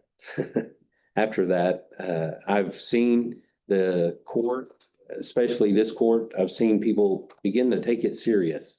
That salaries are a little heavy, and what can we do about that? And when you start touching people's money, of course, the employees are going to be mad and get upset. But I really do believe this court is taking it serious. And this year I was very impressed with how they've looked at it. And I don't know, I feel like things are in the up with the county regarding the salary understanding. I mean, just last 2 meetings ago, I believe, they talked about setting a elected official for the term, for the 4 years. When you become an elected official, this is your salary. Great ideas. There was talks about, instead of getting raises to the overall salary, a possible salary increase to longevity. That way, tenure kind of thing, instead of this person leaves, the next person comes in, makes exactly the same amount, especially for our subordinates under the elected officials. So, and then this year, I've seen it in the sheriff's department. I've seen it in other departments when they bring on new employees. They don't start them out at that last person's salary. They brought them down at a tier 1, tier 2. I actually, this year, have been very impressed with the county making some changes to not exuberantly just spend their salaries and actually make what I would consider a best business practice in hiring new people. And I think people are more aware of it or conscious about it. So I agree. Some of our salaries are over the top. But I am very proud of this county as well as this commissioner's court this year, who are really taking it serious, because that first 2 years, I didn't know if I was going to get reelected if everybody was going to, don't touch our salaries, talk about everything else. But now I see the county's more open. Yeah, let's talk about our salaries. Elected officials are more open to talk about it. So I think we're headed in the right direction. Is there some we're off balance as far as high pay? Yes, I would agree with that. And I think this court would agree. It's just trying to figure out how to do that and how to scale back. And what this court did this last week or 2 weeks ago, I'm proud of them. I mean, I'm proud of all of us, because it starts with us, and then we can go down and start looking at, all right, where are we?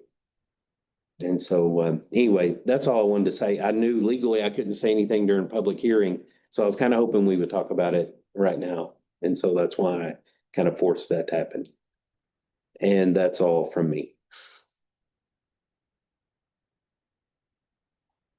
Anything? So, yeah, one of the things we need to talk about, I would like to see possibly discussed and set forward going forward. The district side, the Senate Bill 293 just raised their base pay from 145 to 170,000. And we have the county supplement that went up with the potential increase that we set. And so I think we need to decide as a court, do the raises apply to that state, to that county? Because that's not a salary, it's a supplement. Does it apply to the supplement? In the district court. That's what you're talking about. With the county supplement. Or whatever we need to do. But yeah, the county, because that's a 25% increase in base pay. If there's a percentage that they can't go over, Well, it's capped at 25 now right? with the new stuff. And they had gone, in the past, they've gone over, like if they go over the And county they took it out of the supplement, they state take it, side. the state drops it. Mhm. But I think we need to discuss as a court, do raises apply to that supplement? Or just to our salaries, our, like to the staff? I don't think it should ever apply to the supplement where the county goes. And because, I mean, that's a 25% increase on the base pay on the state side. And if we give them that raise on this side, I mean, that's extra. And I agree with you on that. I'm kind of confused. So Current supplement, oops, I'm sorry.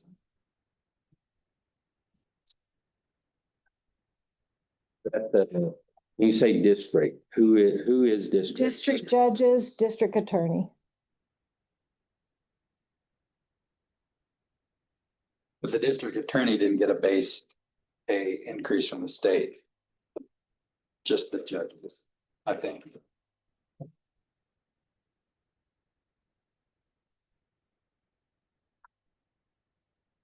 The 83/16 gets.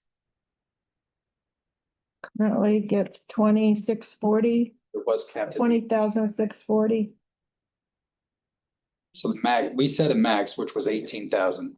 And if they go above that, like that 26, it's taken out of their state salary, drop that 2,000. 20,000. So that 2,600 is dropped from the state base salary to even it out. Yeah, both of them get 2640.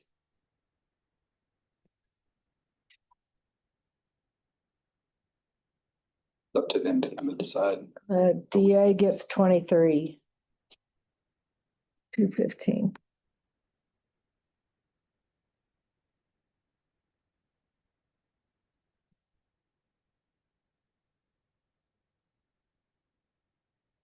But I had a person reach out to me about that, asking, so I don't think we had ever talked about the supplement. I think it was gonna go to the supplement, but we just need to decide.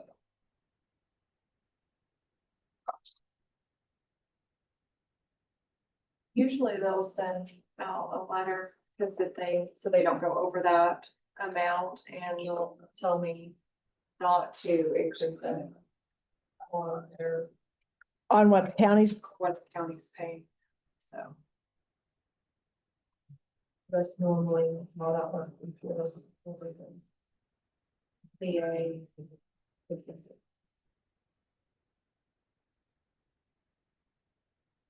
But was that raise gonna go onto that supplement this time?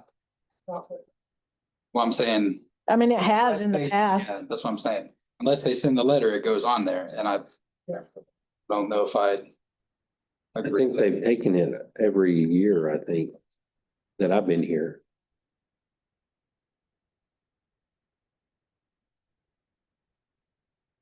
Well, it was 86,6 before, 11,000 before, 18,239, and this year 20. Cause I remember, I don't remember if it was Mark or Mosley, someone come and talk to us about they get better benefits if they, wasn't this last year where they said From the county. they get better benefits from the county, so they would defer the states and take the county. And, But the state hadn't raised it in years. That's why they gave them a base rate now, so that it wasn't deferred of. They were deferring the state income for the increase in county. Right. They would just take that out of their base pay. They weren't deferring anything from the state. They were taking the raise. They're taking the raise and taking that out of the state base pay. So every year it's just. so the they're county just got taking- more and the state got less. Right. Cause they can only make a certain total, both of them. Right. Max pay. Okay, I'm following now. I was a little confused a little bit.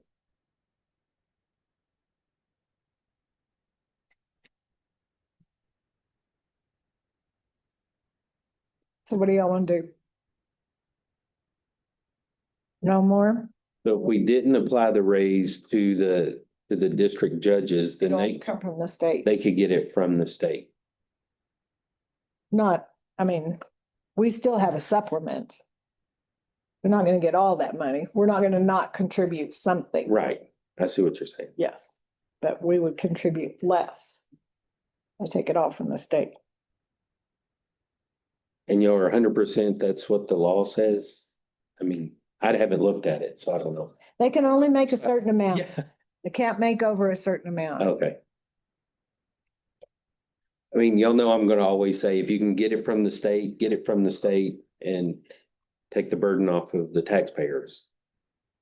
The maximum, according, and Alicia, you might be able to. Even though we're paying a little bit of state tax. From what I understand, Senate Bill 293 raised the base pay from 140 to 175 or I think it's 175. I don't know. I thought it was 175. Well, that's just first year judges too. I mean, if they're 4 to 5, I mean. They got longevity. Up to even more. And then another Senate bill has allowed them to ask to supplement from the county from 18 to 25. So that's where. If it was all part of the same thing, Yeah. this letter that the Office of Court Administration sent just shows that district court judges. 0 to 4 years, the base salary is now 175. I don't know what it was before, then maybe one. It was 145, I think. And then the maximum county supplement is 25,000, so their total maximum compensation can only be 200, whether with both sources. And then it's my understanding that if the county goes over the 25, then it starts reducing their state salary. But before the pay raise, the max was 18. Yes, last year the max was Right. 18. And so we were paying them 20,640. So now we're under what we can pay. We can pay up to 25 now. So we were paying. Now that they got the pay raise. Last year? We were paying above what they said we could pay. Oh, I didn't know that. Yeah, because it was only 18 something, 18,239 that we could pay, or 18 something. 18, I think it was 18 even. 18 even. And so for the last 2 years, we've paid over that amount because we applied the pay raises to it. So now we're back under with their pay raise because we can go up to 25, but we're at 20,640. So to reiterate, kind of what Ben says, don't apply the raise to the Supplement. supplement. I agree with Ben. If they can get it from the state. Well, they are gonna get 175 from the state. Oh, that's the bottom line. They're But gonna we get can- 175 We'll get that. and then, Yeah. oh, okay, I Yeah. see what you're saying. 75 plus. Plus what we give them. Whatever we But get. they Yeah. can't make over 200. So we can't give them more than 25. 10,000, then they would make a salary of 185,000. If we gave them 25,000, then they could make 200,000. Okay, I apologize. The state's only gonna give them 175. Okay, And then depending on what we do is how much their salary totally is, okay. unless we hit that threshold.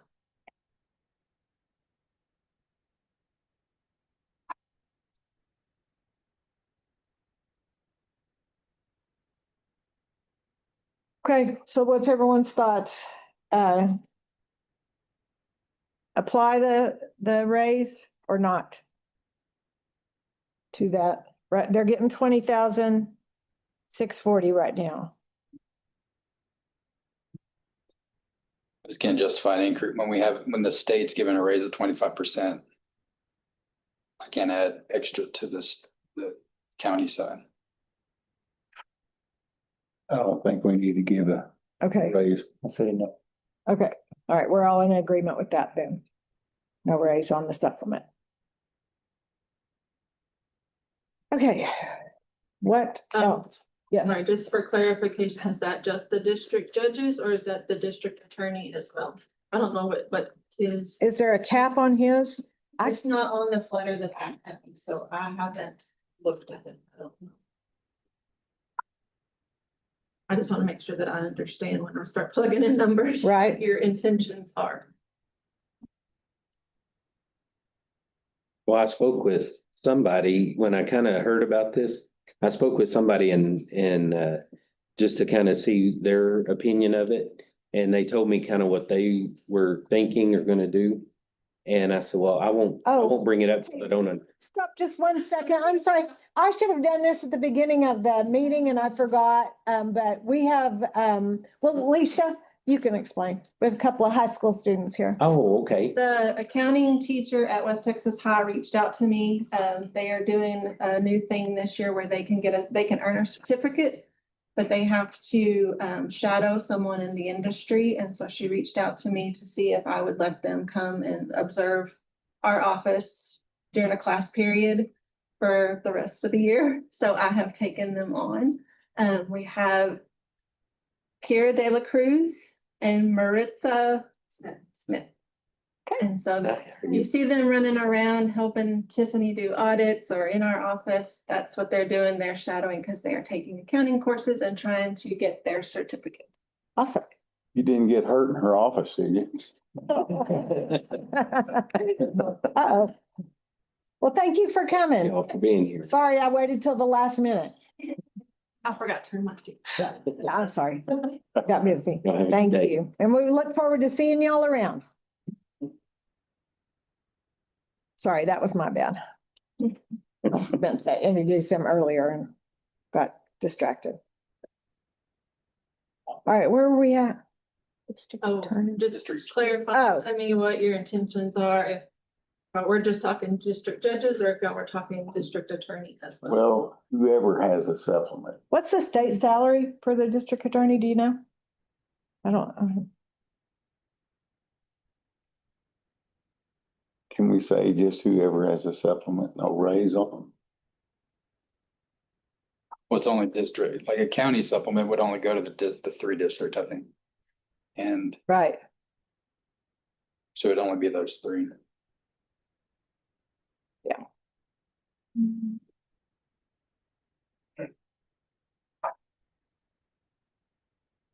They got 175 too.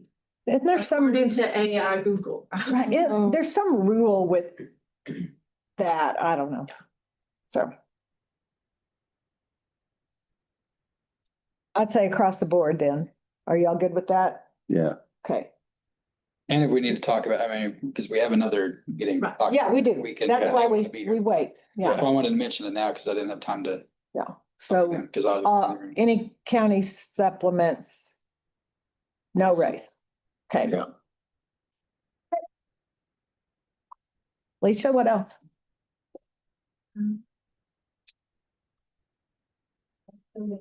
All that I have.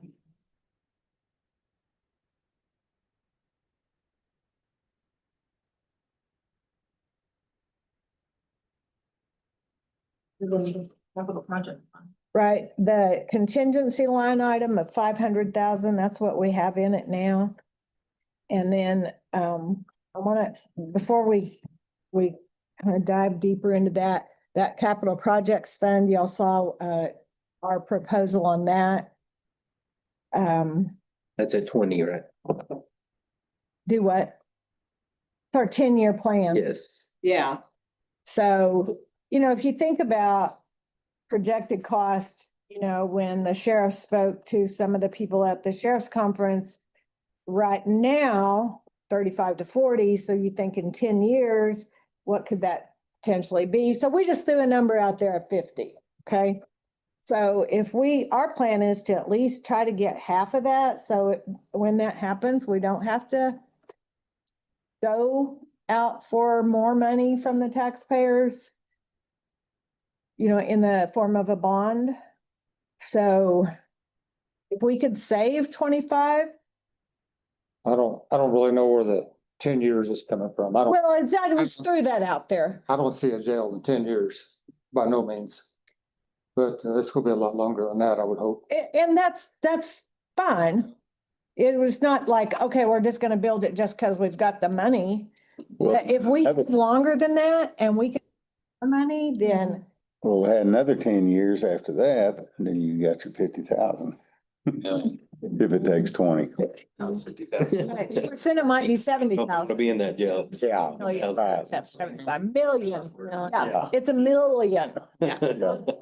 And I did find out, just for clarification, that if you designate it as, we're gonna move this money over for a jail project, and something comes along and you decide, oh, we need to gut the annex or whatever, you can uncommit those funds and move it to a different project or move it back into. the general Oh, fund. so it doesn't matter. It's not restricted. Yeah, that was my question. And so this money that's being held in this, it'll go into its own tax pool account and it will earn interest on it, just like if it were sitting in the general fund. It's just dedicated for something particular, but it can be, it's called uncommitted.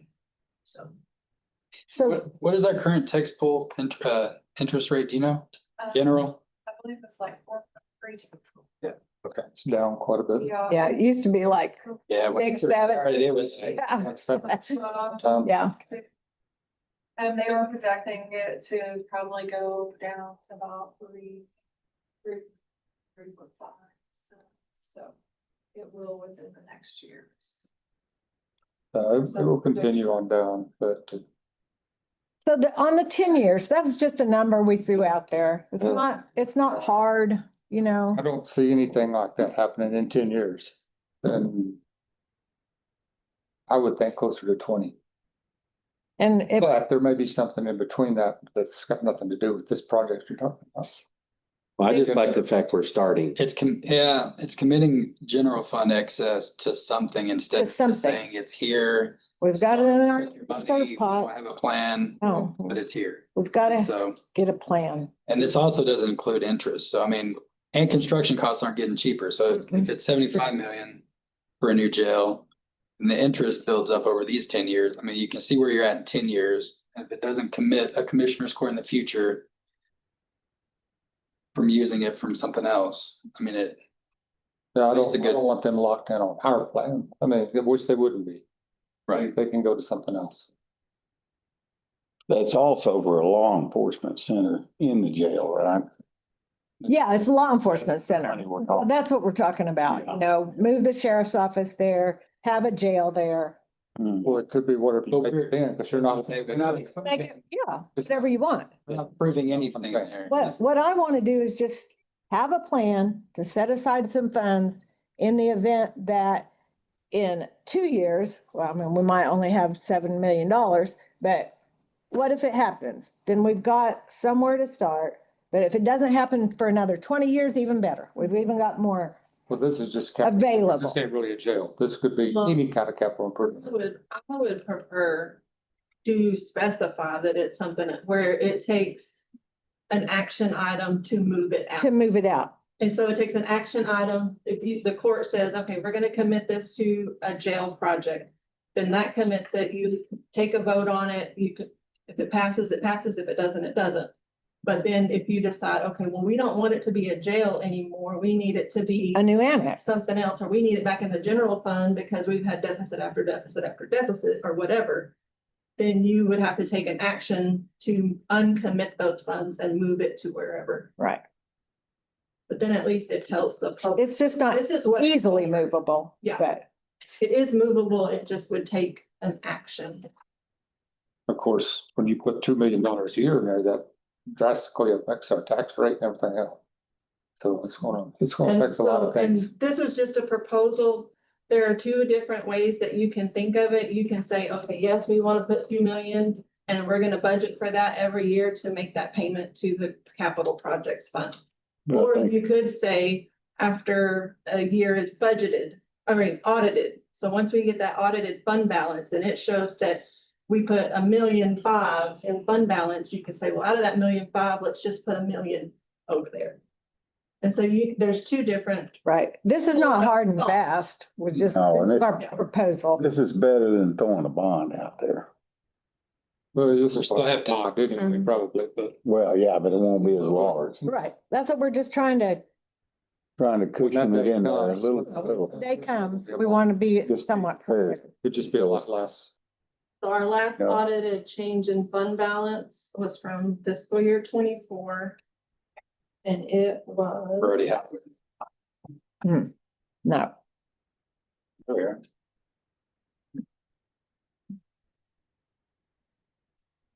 It was 15,881. Well, that's total fund balance. Right. But our net change in fund balance was 3.3 million. Yeah. And so you could say, okay, well, that was our audited fund balance. We know that that's what hit fund balance. So 3.3 million of that, maybe we want to move 3 million over it and leave well, it was almost 3.4 million because 399,000 you leave in general fund as fund balance. You said our unused part from the past year was Fiscal year 24 was 3.3 million. Well, actually nearly 3.4 million. That surplus tax rate. Yeah, when I hear that much surplus, first thing I think about is why? Why One wasn't it of the used? reasons- Can I finish the sentence? I'm sorry. Why wasn't it used and where were services cut? Because if it wasn't used and the only thing we do is services, where didn't it go? So it makes me worry about that. And I think that needs looked at. One of the reasons for is the interest rates. We did get a lot more interest income off of our holdings than typical. Yeah, and that's not gonna stay. No. The interest is gonna be gone. Well, most of it.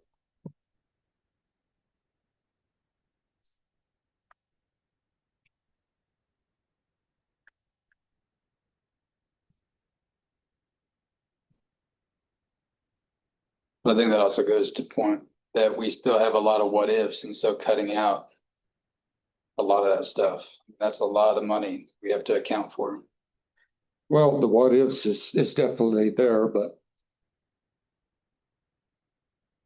you see that much money in the budget that was not spent.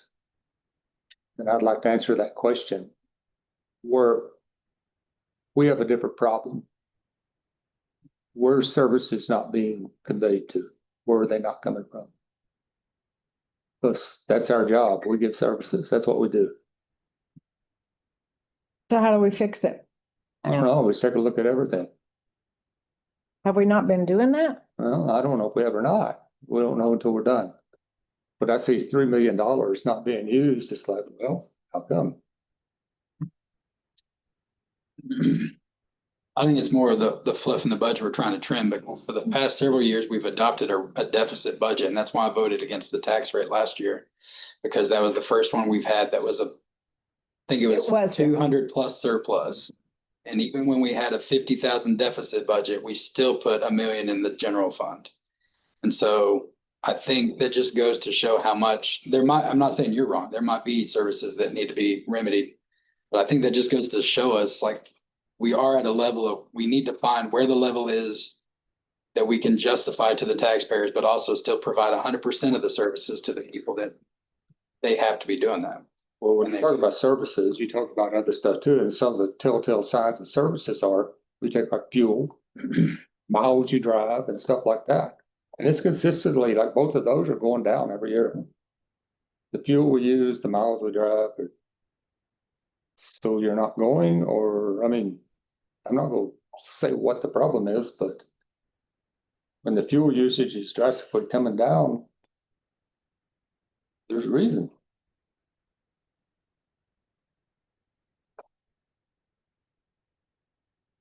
Well, I guess the people that are under the commissioner's court, we just need to have personnel meetings and just find out, and then.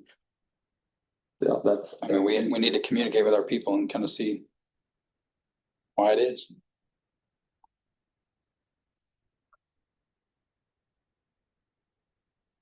I like the breakdown. I think it's always good to have a plan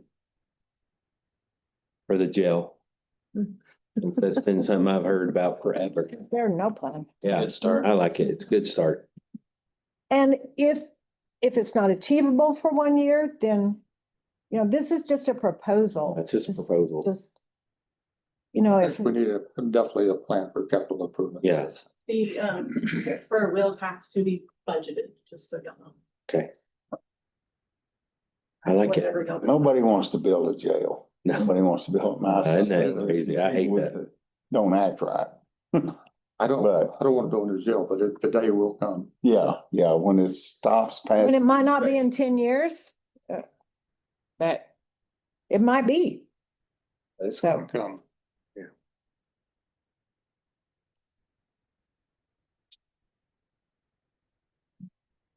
There are, Make it 20 years though. are you, I can't see the picture. I will say though, to answer the 10-20 thing that you were talking about, Ben, like when I first started, I mean, we were housing inmates in other counties we spend thousands of been dollars. a lot of money. I mean, the jail captains and the jailers and, I mean, they've done a great job of getting it where it needs to be, but you can only put lipstick on a pig for so many years Okay. but we're still passing, I mean, it's still doing good compared to where it was even 8 years ago. Not Just like any other facility, it's especially when you use it 24 hours, a day, Mhm. 7 days a week, that building doesn't get rest. Mhm. And you don't have the best of people that take care of things Right. inside the facility, so. Wear and tears, obviously tenfold at the facility, Mhm. so do the best we can. More difficult. So I hope it's 20 We'll years. continue to do that. Yes, and all of your staff's doing a great job. But good job. Thank y'all. Yeah. I think. Okay, so Start. we're okay with this plan for now? And it can change. We can do less. If we're lucky enough to have, Rest year to year. yeah, but we have a plan at least. For a budget year, this year, what do y'all want to transfer? Okay, we talked about The, Proposed, what we proposed was the 5. yeah, so we To start proposed with. this first year to move over 5 million because we've got 15.8 million in current fund balance. Our budget policy requires us to keep at least half of our budgeted expenditures in fund balance, so that would keep 8.6 in a general fund balance. Right. The budgeted fund balance for this next year is 426,000, but I think it's gonna be a lot more than that. So that would, using those numbers, that leaves us 7.6 million to use. Rainy day fund. So. Alicia or Amy, is there doing a capital projects fund line item? Is there any way to get more interest in the tax pool account with that versus the general fund, or is it gonna be the same regardless of? It's the same, Okay. regardless, whether it's in its own fund or if it's the same amount of money, it will be the same interest, yes. Putting extra in there is not helping them, interest wise. Right. Yeah, Okay. I would it be- just keeps it separate. I wouldn't think quite 5 million now. I wouldn't. I just, You wanna start out like 2 million to kind of see if we can handle it? I would prefer to start with 2 and then make sure we got this down right. Make sure we're doing what we need to do. If we moved 5, that would, I mean, even if we're not taking if we don't even take into account this fiscal year 25 that's about to end, if we move 5 million out of 15, that would still leave $10 million in fund balance. Which is over what our policy says we have to have. I'm fine with 5 because we're not handcuffing it. I mean, we can We could move it 12 in back. one and a dozen in the other, Yeah. basically. Well, yeah, you can use it if you need it. So. So I mean, if it, 5. Me too. I'm fine with whatever. I mean, it's 2 to 5. I mean, we got it there. It's gonna be, I mean, we need to start planning. Let's start somewhere. There's consensus 5, I'll do 5. 5, 5, I'm fine with that. I mean, 5. it's 5. Okay, it's apples to all apples. right, 5 this year. It just I do feels agree with good. you on that, though. The 2 million a year is pretty aggressive if we're gonna start cutting. It is. We need to revisit I that. think that's gonna be a little much because that's gonna really drastically affect your tax rate. Right. So I do there's agree. A lot of things. And I don't think. Yeah, we're not- 2 million. It's We not need to set a tax rate. set in cement Get there. that to. Yeah, absolutely. And that's. That was just our that was just To projection. get the half, let's Right. just threw out there, and like I said, we could But if we have a plan, analyze it every year. It's our goal, The- right, but if we but have, not by raising if we taxes. have a plan, it's a justified. This is what we are bringing with the tax rate as well. Like, We're just we don't not- need to raise it to get that, but we also don't need to not raise it to have the vision. either, Right. Because doing it over an extended period will save the taxpayers money in the long run versus the large bond. All, over 20 years. 10 Right. years. If you use that money to bring it in, take it out and what have you, it's no different than the general fund. Right, It's just got a different name. So, you put it in there, you need to. You Yeah. need to do your best to keep it in. yes, absolutely. I agree. I'm I proud. think that's our vision for that. Yeah, but- Not a shot, because once you put that 5 million transfer in, based on the tax rate, there's probably gonna be a large there will be a large deficit in general fund. But that's just moving that transfer Yeah. over. Yeah. So when you see a $5 million deficit. We it's- can subtract the 5 million mentally Exactly. and see what the actual deficit really is. But how will you communicate? Will we communicate that to the public? So they don't go, what in the world is that people doing? You would That's tell what them the- that we have. Is that what Tara's job is? So we have excess in fund balance, and we're using that fund balance to start A capital project. or a possible new Project. jail in the future. You got all that, Tara? Okay. That's all I was But I wanting do to say agree out that, loud. I mean, we don't need to. The only thing, like, say something happens here structurally or the library wall that I've mentioned several times, because. You're jinxing yourself. No, it's like the jail. It's gonna happen. The reason Right. they put those beams on the library wall just so it wouldn't collapse down, it would collapse out. It's not a question of if, it's a question of when that's gonna happen. And so that and something happens up here, I mean, those are the only types of capital projects that I would want to see come out of that, not. We're. There's always gonna be projects. Yeah. With these buildings. Yeah. It's gonna be never ending, but, you budget for what you can every year and you work off of that. If you move this over into that fund, then the person's going to tend to say, okay, and 2 years down the road, you'll be drawing out of that to do all your capital improvements. And that's not what. No. we're trying to do. No, No. Not what we want. This is the first, I've heard about the jail being a problem for all my life, that I know of. And I'm proud that this court is saying, we're gonna take a bite of that elephant. Maybe a little bit, but we're gonna take a bite of it. So I'm excited. Thank y'all for letting me be a part of it. I didn't vote for it. Yeah. No. Thank you, citizens, for letting me be a part of it. I get what you're saying. Precinct 2, I didn't all the vote- way. I didn't vote for any of you commissioners. Anything else? You're so mean. I barely voted for myself. I watch what I say on YouTube all the time. My man, I'm gonna vote for that. Hey, do y'all have anything else on the budget?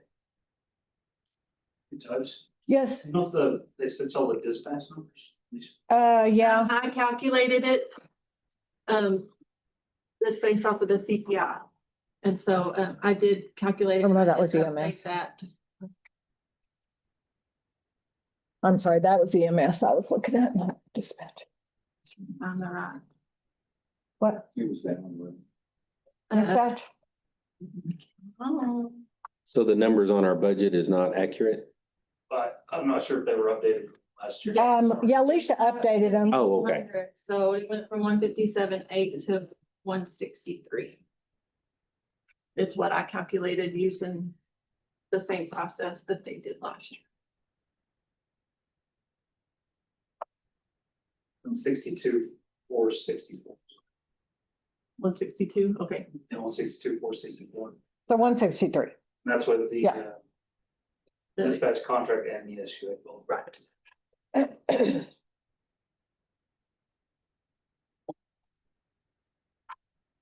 Anything else? Hopefully next meeting we will. Well, we will. There's no hoping. Because Carrie's like, yes, you will. Carrie has a lot of work to do after we set the budget and the tax rate. So we want to give her plenty of time to do that. Do you to talk about tax rate? Yes. Where y'all are. Yeah, you saw those scenarios also.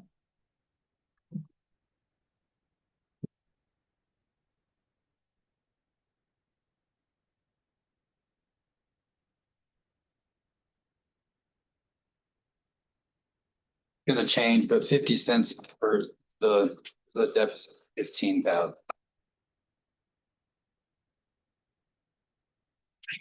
And that's where, I mean, that's kind of where I'm leaning as the I was kind of looking at 51. highest I'm gonna vote for. What did you say? 50? 50 is a deficit of 15,427. Which in the past, I mean, even with a deficit of 15,000, it's still gonna bring in typically like $1 million. As we trim some of that fat and find where we need to be. Right on the same page. That's where I was. I don't know how much that would change on the numbers being plugged in, but 15's. Because At 50. the changes we've made are decreased. Yeah. 20. No, we added 20 for juvenile Okay. So now it's Today. instead of 35. and then they included her changes for the utility. I would. Wait, did this 15 deficit include that? So that would So that cover would- that a little bit. Mhm.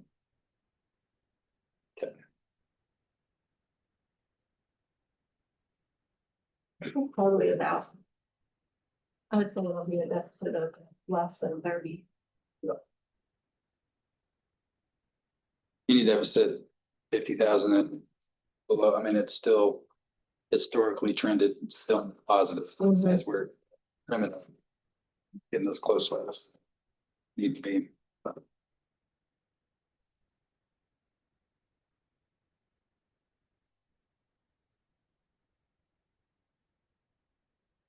What was it that the tax assessor or the appraisal district? What was it that he said next year is gonna be way different? You talked about different exemptions. The exemptions are going to change, but that's not set in stone yet. What's going to happen?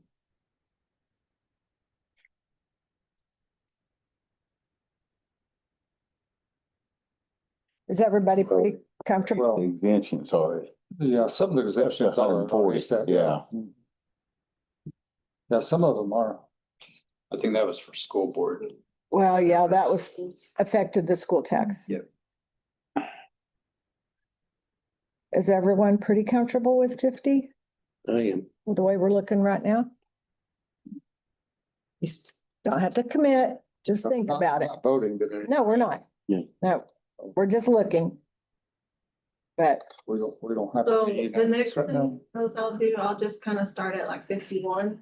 yeah, and down. Yeah, Okay, Can you go to 48? I'm just curious.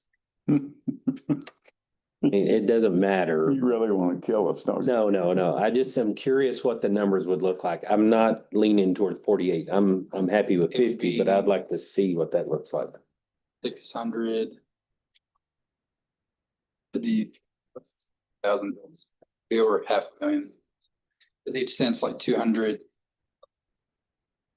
Almost 300. and you can drop really quick. You can't always raise. right. Right. You know, they've got legislation for Got that. 75 and above, it's only 2.5. Yeah, we can only go. You know, that's gonna apply to us in next legislative Yeah. session. Be around 117,000 deficit. And our total values go directly in correlation with the mineral industry. The residential is just. Right. Right. It's just a drop in the bucket for our taxes. So if all drops, then our Values are going up. Value drop, yeah. I was just curious for the next 3 years. I'd like to see what 48 looks like. We keep trending the way we're trending, kind of know what 48 may look like in the next 3 years from now. And I'll try to do some analysis over. Kind of to break down the big chunks that we've not spent in prior years to see where they come from. Okay. So I can throw that to you all first. I just know the decisions we make today affect us if we have to go back up, and I'd like to kind of see what that looks like. Happy to do whatever. you want. Thank you. But what, for the last 5 years? We've been going down, yeah. Well, It was 62 when 4.5 years ago. every entity in the county has, because Yeah, absolutely. I've been captain of my house. We've kind of been forced. The values go up. And I'm praying for growth in Hudson County. I'm excited. Good stuff We're happening. getting a around Dunkin' us. Donuts in Walmart. We got a Dunkin' Donuts at Walmart. Just Any- ready. It's from any, Population. Few places you can put. a lot to think about. Starbucks. We'll be prepared next meeting to get some work done. Which I think we did a lot of work. Oh, yeah, it was awesome. Good. You know, All right, do I hear, if there's nothing further, do I hear a motion to adjourn? Make a motion. Sure. Man. Motion and meeting adjourned. 11. Good morning.